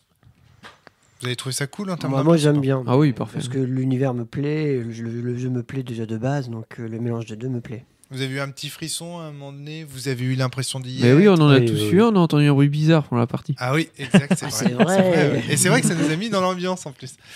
Alors, blague à part, j'ai trouvé que par rapport à toutes les parties que j'avais faites, c'était encore celle où il y avait le moins d'ambiance. Et je pense que c'était lié au rythme. On voulait aller vite et tout ça. Il faut vraiment, la prochaine fois, il faudrait qu'on essaye de prendre. Mais puis, encore une fois, au départ, on l'a pris à la légère. Je Ouais. pense que ça joue aussi beaucoup. Exact. Mais t'as mis la musique, je veux dire, c'est pas parce qu'on n'était pas complètement comme ça. Moi, dans ma tête, on y était. Ouais. Oui, moi aussi, je voyais le manoir et tout quand même. Ouais. Et question Ouais. subsidiaire, les autres parties que tu as faites en playtest étaient à quelle heure? Est-ce que c'était en après-midi, en Non. fin de journée? Alors, j'ai fait tout. Donc, la dernière D'accord. fois, avec Flavie et Cédric, on a commencé en fin d'après-midi, on a fini dans la nuit. D'accord. T'as des scènes de ouf. Et après, on a été. Parce que là, pour l'instant, ce niveau 1, c'est rien du tout. Mais après, on a fait des scènes mémorables. Je vous les raconterai quand on les aura faites ensemble. Et sinon, avec Quentin, Lulu, Tiffaine et Michel, c'était en pleine journée. Et D'accord. l'ambiance y était. Hein. C'était vraiment assez cool. J'ai vu Quentin plusieurs fois se retourner vers la musique en mode putain, mais fous les boules cette musique. C'était assez rigolo parce qu'à un moment donné, il y a une musique où il y a des grognements dans la musique. Je crois que je Mais sais pas quand si vous l'avez tu vu. parles d'ambiance, du coup, tu t'attends à quoi précisément? Ah ça. Avoir justement les boules de Un petit musique. peu plus, ouais. Un petit Ah peu. ouais, Non, en fait, un alors- petit peu plus de concentration. Je l'ai trouvé Ok. dissipé. Par exemple, un truc que j'ai pas trop apprécié, c'est le fait que le doublage canadien de Johan. Tu vois, j'ai l'impression que les textes n'étaient pas lus suffisamment sérieusement. Tu vois, j'aimerais bien que les gens lisent les textes un peu plus sérieusement. Plusieurs moments, on s'est égaré, machin. J'aimerais bien que les gens restent dans la partie, essayent vraiment de vouloir vivre l'ambiance, de lire ses aides de jeu, de machin. Avec Tiffaine, encore une fois, Michel, Quentin et Luce, ça s'est super bien passé. Ils étaient à fond dedans, même s'ils rigolaient. C'est des rôlistes. Michel, Tiffaine, oui. Lulu, non. Quentin, un petit peu, mais surtout en mode figurine et plutôt chronique oubliée et tout ça, je crois. Voilà. Donc il y avait 2 non-rôlistes, on va dire, et 2 rôlistes confirmés. Ok. Voilà. Bon, moi, en tout cas, dans ma tête, j'étais dedans. Ouais, moi aussi. Ah, attention, c'est pas. Mais on peut être mieux. Ça peut Eh être oui. mieux. Et- Et là, peut-être qu'il y a eu beaucoup de lumière. Et c'est pour aussi. ça que j'ai juste fait un pour la description d'un seul personnage avec un accent à la con. Ouais. Et le faut reste, pas. j'ai pas fait. Faut pas. Et- Faut mais prendre le après, jeu au sérieux. C'est surtout que je sais bien, par Trip to Sky notamment, que toi, tu es très à cheval là-dessus. Ah oui, oui. Et comment- toi, non. J'ai tendance à très vite me dissiper quand c'est comme ça, d'autant plus en fin de journée. En Mais fait. note bien, Yo, que ça n'a pas nuit à l'ambiance pour autant. C'est-à-dire C'est- que même si j'ai regretté que tu l'aies fait, mais en Oui, même temps, mais- ça marchait quand même. Et ça, c'est Après, c'est bien, surtout quoi. qu'en fait, étant donné que je donnais les noms à l'anglaise plutôt que Roger, etc., c'est ça qui m'a donné l'idée en fait de faire ça pour En un fait, truc. Alors attends, Je me suis dit, oui, non, mais là, Johan, non. et il y a un autre truc aussi, c'est que tu as été rattrapé par les textes à un moment donné. Tu t'es pas rendu compte, et là je suis très fier de moi en tant qu'auteur, c'est que tu t'en es pas rendu compte, mais en fait au début tu étais dans la déconne, et en fait en lisant les textes, au fur et à mesure, plus ça allait, plus tu étais sérieux. Et là je suis sûr qu'on aurait enchaîné sur le scénario 2, ça aurait pas été la même. Et là on aurait été dedans, j'en suis Ah convaincu. oui, pareil. Ça commençait déjà à la fin, tu lisais les textes beaucoup mieux, tu étais beaucoup plus dans l'ambiance, la bibliothèque tu l'as très bien décrite, etc. etc. tu vois. Et d'ailleurs, je dois avouer une chose, c'est par rapport à. Là, je suis sur une formation spécifique au boulot où on étudie le code du travail, etc., d'où des textes à la con. Et j'avais fait une réflexion un moment de temps en lisant un texte du code du travail. Et je dis à la formatrice, ben là, je suis en train de lire le texte. Donc, je vous le dis à voix haute, mais en fait, je ne comprends pas ce que je lis. Donc, je lis le truc. Et donc, il a fallu que je le relise derrière. Toi, on peut le lire à voix haute. Et tu as une écriture suffisamment fluide et tu as compris ce que tu lisais. concise. Exactement. Et ça, c'est important, ça. merci beaucoup pour ce genre de texte. Mais de rien. Parce Après, Il n'y a rien de parle- pire que de lire des textes et qu'une fois Tu que sais tu pas l'as comment le lu, lire, tu sais pas quel bah, temps tu mettre. sais pas quel ton. Alors après, là, j'ai toujours trouvé exactement, je pense, du moins j'espère, avoir trouvé le bon ton, etc., Oui, les bonnes intonations. À part encore une fois, ce doublage canadien. Oui, mais ça, c'était juste. Dommage, parce Ce que fameux sinon, doublage t'étais canadien, dedans. c'était juste au tout début dans la description des personnages. J'avais pas. En fait, c'est surtout que j'avais pas vu que le texte allait avoir une si grande importance. Donc je me suis dit, ça avait juste la présentation des personnages égaux. Et quand j'ai vu que. Ah oui, il y avait. D'accord, c'est très C'est un verbeux livre où derrière. vous êtes le héros. Donc effectivement, on arrête la déconnade et c'est juste en fait. Et c'est là que je. Tu t'es Bon, fait bah, après, rattraper. oui. Mais après, un texte Mais- de loi et Donjons et Dominos, c'est Oui, aussi mais d'une autre complexité. excuse-moi. tu sais que ça m'est déjà arrivé de lire des règles de jeu, Ah en oui, fait, et de pas les comprendre. et en fait, tu les lis. Et en fait, c'est pour ça qu'en fait, j'en viens à ça. C'est que j'avais exactement la même impression que de lire le code du travail. Ah oui, oui. Tu lis le truc, mais. T'es pas dedans. Donc, Mhm. les joueurs autour, je pense qu'ils comprennent, mais toi, tu es obligé de relire en fait intérieurement Pas parce que forcément. c'est l'avoir verbalisé à voix haute. En fait, tu bites rien à ce que tu as lu, quoi. Moi, je pense qu'un texte lu sans tonalité, sans la bonne tonalité, tu comprends pas. Ouais. C'est un débat. J'ai noté, toujours en termes d'ambiance, que l'ambiance était arrivée au moment de la lecture de la règle du Minotaure. Avant, vous étiez extrêmement dissipé et tout, c'était n'importe quoi. Enfin, je sais plus, il y avait des... Et puis, dès que la règle du Minotaure a été lue, pan, mais ça a posé le truc, vous vous êtes pas rendu compte, tout le monde s'est tu. Il y a, à un moment donné, la musique est repartie, etc. Et on entendait beaucoup plus la musique que les joueurs. Vous n'êtes pas rendu compte, mais la règle du Minotaure, elle a calmé, mais bon, direct, c'est marrant ça. Après, il y avait Premier peut-être tour des ennemis, en fait, car... le vrai tour. Ouais, parce qu'en plus, encore une fois, premier scénario, on s'entend que même s'il y a des ennemis, ça va être gentil. Là, tu nous fais attaquer. Tous les nombres pairs vont t'attaquer. Non. Ah ouais, ok. Ça fait beaucoup de cases. Et c'est pas très méchant. De Yoann, toute tu façon, voulais- je pense que c'était ça. Déjà, entre le fait de se dire que voilà, le premier scénario, on le fait à l'aise. Et puis, bah, on était comme des gamins. Ah bah c'est cool, on va faire du Donjons et Dominos. En plus, ça, sur du Cthulhu. En plus de ça, écrit par Rome. Oh bah cool, on va découvrir un truc nouveau. En plus, ça, tu nous teasais en disant que voilà, tu avais rajouté pas mal de petits modules, de petits éléments, etc. Donc, cool, on va faire une chouette découverte, etc. On était comme des gosses. Mais vraiment, en tout cas, moi, c'était ça, en fait. D'où le fait que j'ai peut-être lu un peu à la déconnade au début, que voilà. Et puis, effectivement, une fois que les choses sérieuses arrivent, tu dis, ah oui. On est dans Cthulhu. Là, on va re-switcher vers le... on va mettre les neurones un peu en rang, parce que sinon, ça va devenir...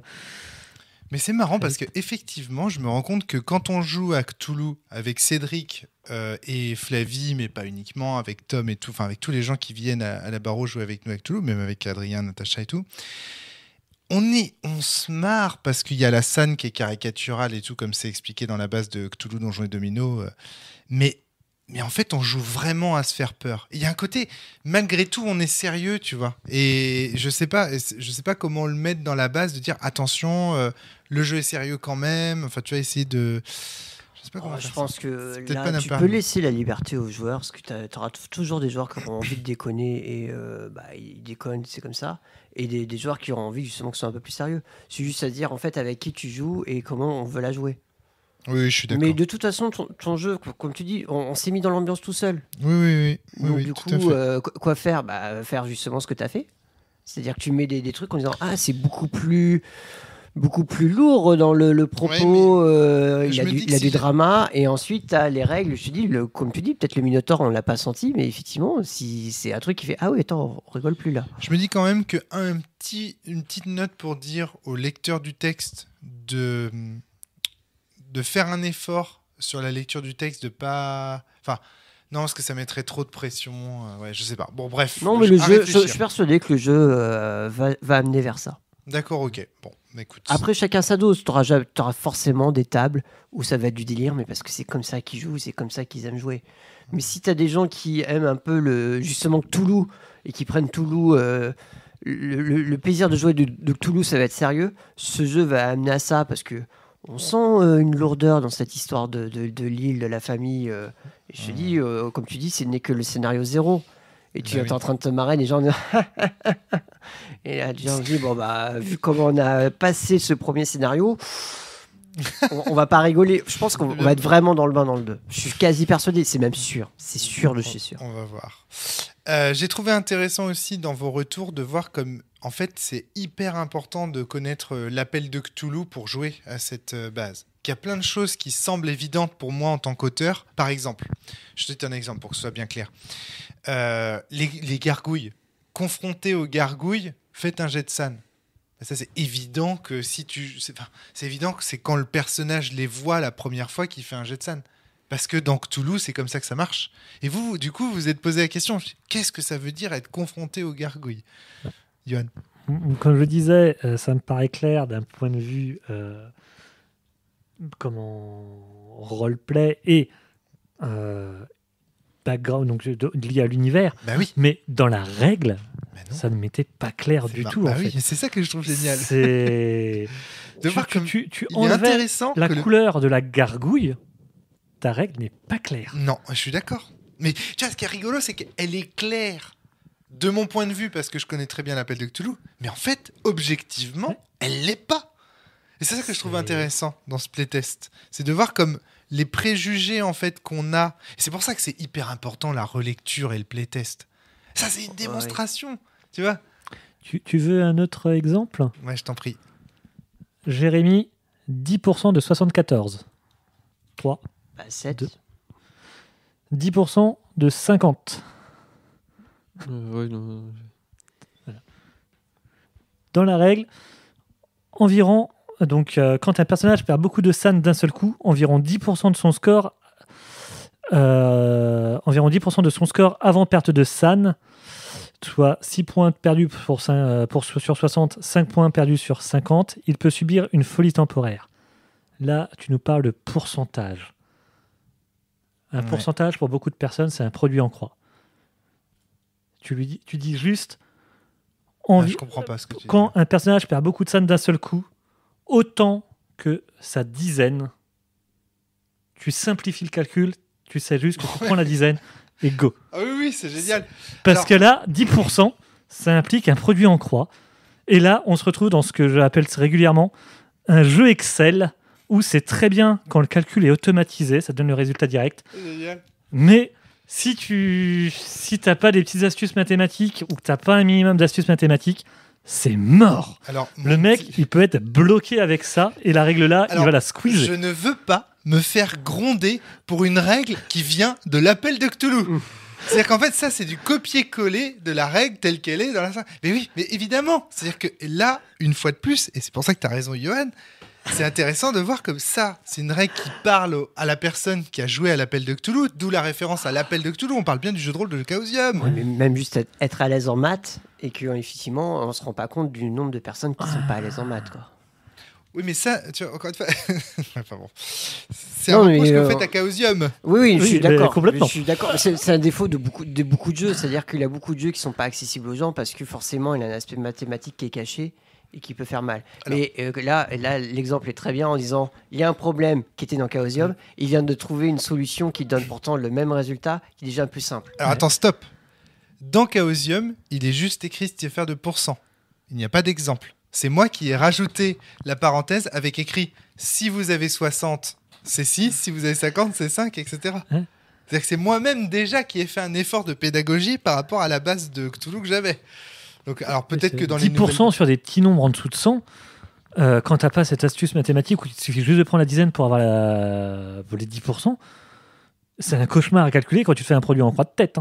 Du moins pour des personnes qui sont pas à l'aise en mathématiques. Et moi, je suis le premier. C'est pour ça que je parle beaucoup de jeux Excel, parce que c'est des jeux où les mécaniques sont telles que si tu ne l'automatises pas dans un fichier Excel, tu perds la moitié de ton temps à faire des calculs à la con. Je te crois. C'est juste que ça me fait marrer parce que la première fois que je suis tombé sur cette règle, je me suis fait la même réflexion que toi la première fois que tu tombes sur ma règle à moi. Et donc c'est ça qui est important. Et donc moi je lui ai rajouté en plus un élément qui dit que donc si c'est 60, c'est 6, si c'est 50, c'est 5, etc. Parce que j'ai dû faire ça, ce truc de dire, mais oui, mais en fait, c'est juste la dizaine, en fait. Alors, faut pas me prendre la tête avec des pourcentages. Tu vois. Exactement. Et voilà, c'est tout. Mais voilà. Alors, attends, je sais plus où est la règle. J'essaie de la retrouver. Mais alors, ça se trouve, c'est une règle qui m'a été donnée à l'oral. Hein. Ça se trouve, elle est même pas dans la base, cette règle, en fait. C'est juste un MJ qui a dit... Attends, c'est un truc de Chaosium mais qui est pas dans la base, mais qu'en fait, c'est quand même dans la base, que c'est une erreur que tu as reportée. Est-ce que tu essayes de te dédouaner là un petit peu? Alors, attends. Donc, révélation apportée par la C'est du folie. Uno Cthulhu S'il en gardait le fait. scénario- Chacun a ses propres règles en fonction de C'est qui le invite. moodboard. Ah non, c'est une histoire d'échec critique et tout. Attends, j'y comprends plus rien. Ah, moi, j'avoue que la Je suis première perdu. fois que j'ai lu les règles Je suis perdu d'appel de complètement. Cthulhu, ça m'avait un C'est de peu... la merde. wow.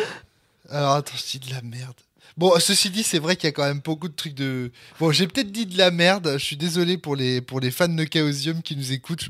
Je dis souvent de la merde sur Cthulhu parce que c'est des règles que j'ai apprises, non pas en les lisant, mais par tradition, en fait. Et de toute façon, maintenant, je comprends mieux ce passage-là, vu ce que tu me dis, que c'était une règle que tu récupères vraiment de Oui, l'appel oui. de Cthulhu, ou du moins de ce que tu penses revenir de l'appel de Cthulhu, Oui, mais parce non. que ça dénote tellement avec toutes les autres mécaniques. Je me suis dit, mais qu'est-ce qui m'a pondu 10% d'un truc? Ah oui, oui, c'est- c'est... Ah, putain, mais comment on fait Je te faisais l'éloge de Donjons et Dominos en disant, pour une fois, le combat, tu n'as aucun calcul à faire, tu enlèves toute la partie, jet de dés à la... Alors, je dis vraiment de la merde parce que en fait dans la base de Chaosium c'est encore plus simple, c'est écrit si un investigateur perd au moins 5 points de santé mentale en une seule fois, il subit un seul... Donc c'est encore plus simple que ma règle en fait. Donc je suis vraiment une grosse merde. Je pense que les gens qui sont fans de Chaosium ont déjà quitté ce podcast en se disant mais qui se Oh là là guignole là quoi. là. Tu as tort, Oh là là. Romaric, tu Ah as oui, j'ai tort. tort, j'ai tellement tort. Mais c'est ni la première ni la dernière fois, Eh je vous ben, rassure. pardon, Chaosium. Voilà. Ah, n'importe quoi. Bon, bah bref, donc ça, voilà, c'est une règle à réécrire en effet. Bah tu vois, je pensais vraiment faire un clin d'œil. Parce que moi, on m'a toujours expliqué cette règle Bon, comme en, ça. en même temps, on a déjà eu des jeux de rôle où c'était comme ça. Hein. Oui. Certes, c'est peut-être pas l'appel de tout. Alors je me mais- demande peut-être que les auditeurs retrouveront pour l'origine du problème. Je pense qu'il y en a plein qui doivent savoir ça. Johan, vas-y. Et ça induit du coup une chose, le fait d'avoir lu ça. Là, j'étais en plus en mode, je lis les règles un peu, des nouvelles règles qui viennent se greffer aux règles existantes, un peu, du coup, pour éviter de vous faire trop patienter. Je vois ça, je me dis, oh, je lis le paragraphe d'après. Parce que j'étais pas du tout en mode calcul, en fait. J'étais pas là. Et donc, je vois après, donc effectivement, enfin, si un joueur atteint 0 point de SAN, il devient littéralement fou, il n'est plus jouable. Donc ça, je l'avais lu. Mais je me suis dit, les 10%, etc., ça, on n'y est pas encore. Ça va être quand on va commencer à faire des gros jets. Surtout que j'avais vu que c'était les cas où on perdait autant de santé mentale. C'était rare au début. Je me suis dit, pour l'instant, je mets ça de côté. D'où le fait que je n'avais pas lu ce paragraphe-là, que je ne vous l'avais pas explicité, du moins que je n'avais pas retravaillé avec mes termes, et que je n'avais pas, du coup, lu le petit... je vous avais pas non plus parlé du petit point Ouais. suivant, comme quoi, à 0 point de 100... Et ça, tu vois aussi, dans l'ambiance, on l'a appris plus tard que, ah oui, en fait, faut faire attention au point de SAD, c'est pas tomber à 0 le problème. Ouais. Oui, il faut pas tomber à 0, sinon tu deviens fou Ouais, et mais ton faut pas personnage. aussi tomber au 10e du... Ouais, mais ça, on s'en fout. C'est Cthulhu. Je veux dire, là en l'occurrence, la folie temporaire, si pour une folie temporaire, c'est écrit dans la base que tu peux ne pas la jouer. Oui, c'est vrai, en juste plus, t'avais pour dit qu'encore une fois, rigoler, c'est vrai, voilà, pour voir. Tiens, c'est marrant, si t'as catatonie et que t'es devant le boss, on imagine le perso qui est là. Ah et en fait, juste après, il fait bon, j'ai 4 en mouvement. Ok, 1, 2, 3, 4. Il y a côté, voilà, c'est pour rire en fait, tu vois. Et c'est bien écrit, c'est bien expliqué. Mais j'avoue que cette règle doit être corrigée. Et c'est à ça que ça sert, les playtests. Hein. À passer pour un con devant tout le monde dans les podcasts de la cellule. Mais du coup, comment t'arrives à bien dire... on peut être sérieux et en même temps, ça peut... ces trucs peuvent aussi amener à des blagues et pas prendre le truc au sérieux. Alors, voilà comment c'est expliqué dans le texte.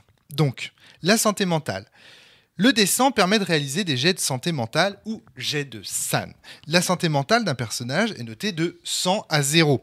Plus le personnage a de points de SAN, plus il est rationnel et vit dans un monde ordinaire et normal. Et à l'inverse, un personnage avec peu de points de SAN sera jugé irrationnel et vivra dans un monde mental plutôt marginal et anormal. j'imagine que toi qui as fait des études de psychologie, c'est absolument une vision parfaite de ce que c'est que la psychologie humaine. Ah oui, complètement. Ah oui.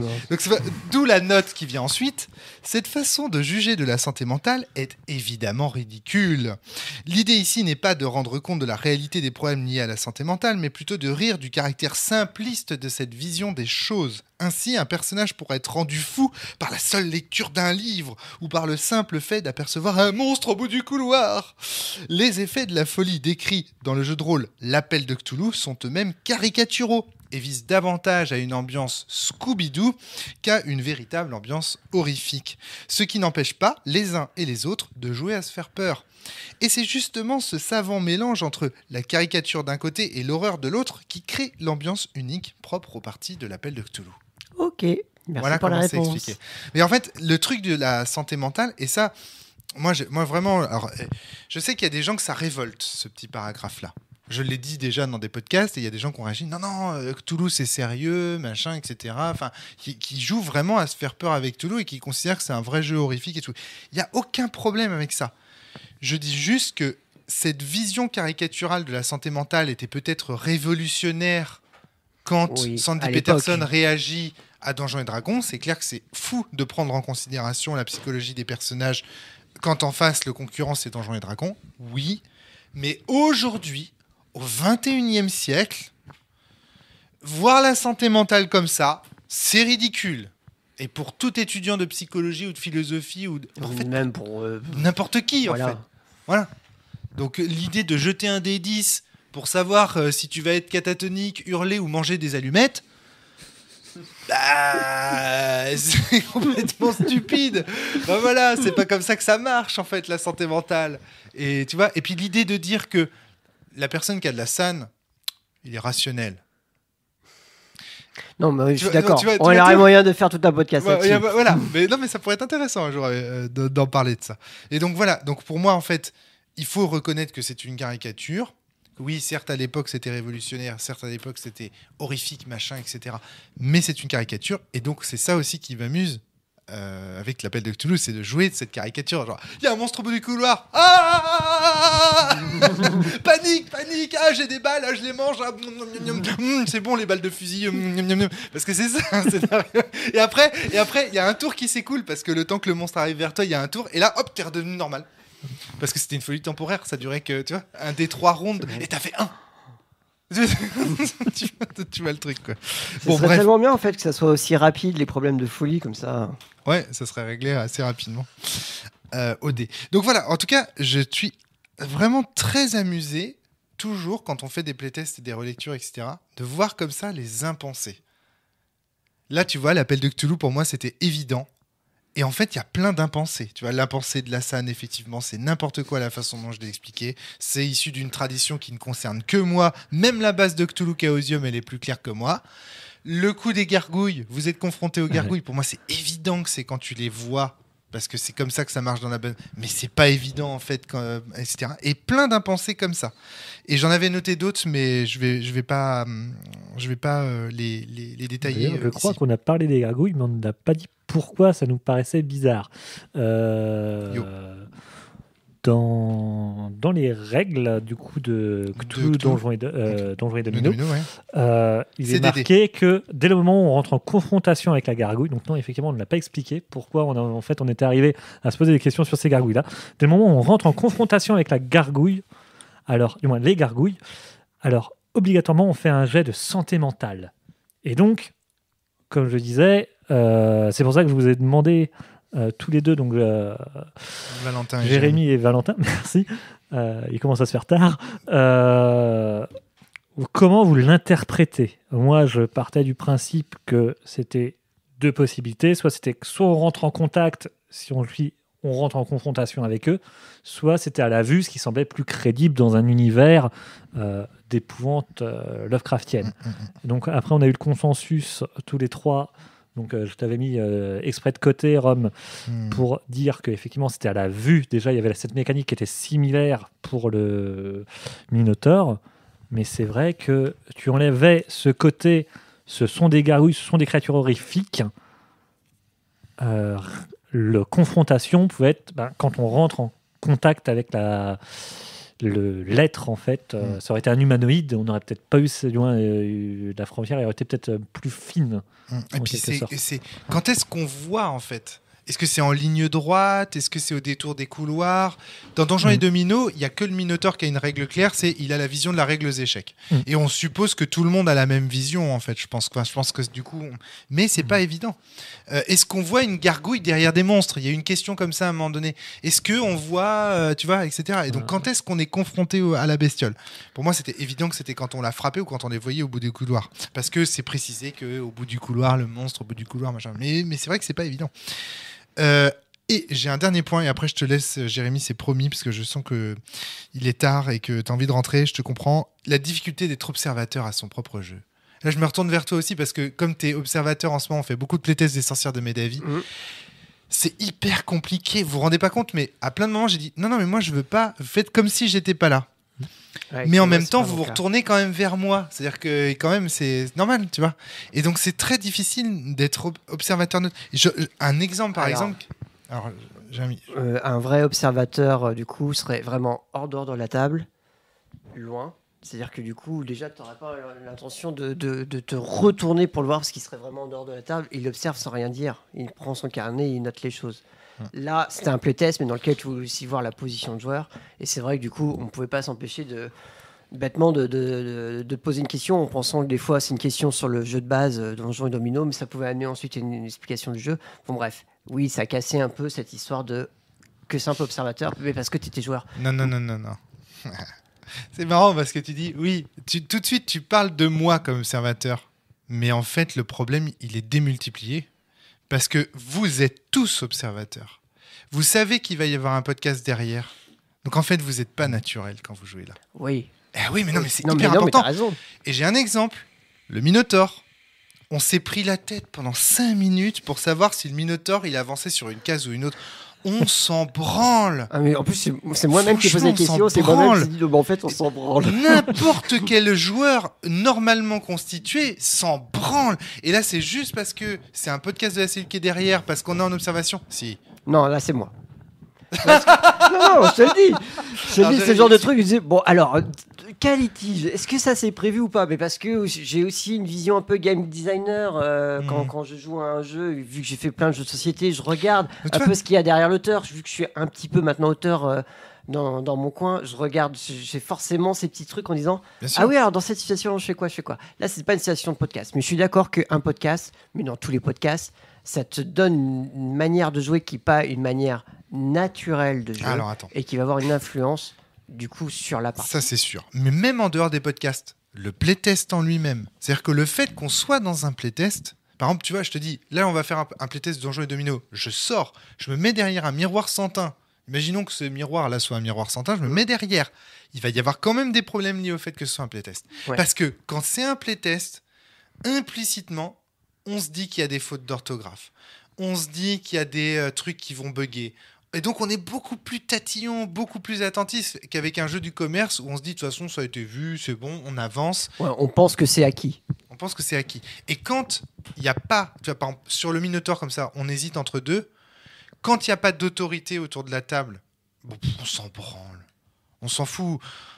Et dans Donjons et Dominos, franchement, pour avoir fait des tas de parties, tu vois, par exemple, la question du est-ce que le domino, quand il touche un autre truc, il accède à la salle, machin truc. Mais en fait, quand il n'y a pas d'autorité autour de la table pour le dire, bah oui, il le fait, de fait. Ou alors il ne le fait pas. Et en fait, on s'en fout. Et donc, tu vois, c'est ça, c'est le fait d'être... je note dans ce playtest, une fois de plus, que le fait d'être en playtest, d'être en observation, y compris de moi, mais aussi pour vous. C'est-à-dire que votre démarche aussi vis-à-vis du jeu change. La preuve en est, même dès le départ, le truc de dire, c'est un jeu Romaric Brillant. Allez, on va pas être pareil que d'habitude. Bah oui, mais déjà, première erreur. En fait, là, si, non, c'est juste ça, tu vois. Et c'est tout un tas de trucs comme ça, tout un tas de dynamiques. Et ça, j'ai pas de solution à ça. Non, mais il n'y a pas de biais à enlever, de toute façon. Enfin, c'est des biais qu'il y aura forcément. Tu dis, on va faire un podcast, t'as le biais. On va faire un de mes jeux, il y a un biais. Donc, c'est mort. Ouais, c'est mort. Mais par contre, oui, que tu le dis bien, quand on dit on s'en branle, même dans tous les jeux, même dans les jeux du commerce, il faut bien prendre compte qu'au bout d'un moment, c'est notre jeu, on est maître du jeu aussi, on est possesseur du jeu. Et donc, au bout d'un moment, on fait... le but du jeu, c'est passer une bonne soirée. On s'en branle à savoir si le personnage doit aller forcément à gauche ou à droite. Alors qu'au bout du compte, ça change pas grand-chose dans le plaisir de jeu. Et là, au final, par exemple, sur le Minotaur, on a décidé de le faire continuer à regarder le pauvre Valentin, alors qu'en fait, dans le fun du jeu, il aurait fallu jouer la règle du Minotaur telle qu'elle est écrite dans la base. C'est-à-dire que le Minotaur, il n'est pas censé savoir que les morts, ils se relèvent. Ouais. Il va aller regarder un maximum de cases et aligner. Et c'était pas normal d'avoir cette situation. J'étais chafouin. Johan, tu voulais ajouter quelque chose? Non, c'est bon. Ok, voilà, donc tu vois, c'est juste des petites remarques comme ça. Est-ce que vous avez d'autres remarques pour moi? Non, pour moi, c'est bon. On ne referme l'épisode. Donc, est-ce que ça vous a donné envie d'aller voir la suite? Oui. Oui. Valentin, ouais. Moins fatigué peut-être. La prochaine fois, il faudrait qu'on joue 2 jours peut-être, non? Vous croyez pas? Ça dépend, ouais, la période là, pour moi par exemple, ouais. Ouais, j'ai senti fatigué sur la partie là ce soir. Effectivement, toi Valentin, un peu moins vous deux là, vous avez eu de tasser ça va frais. bien.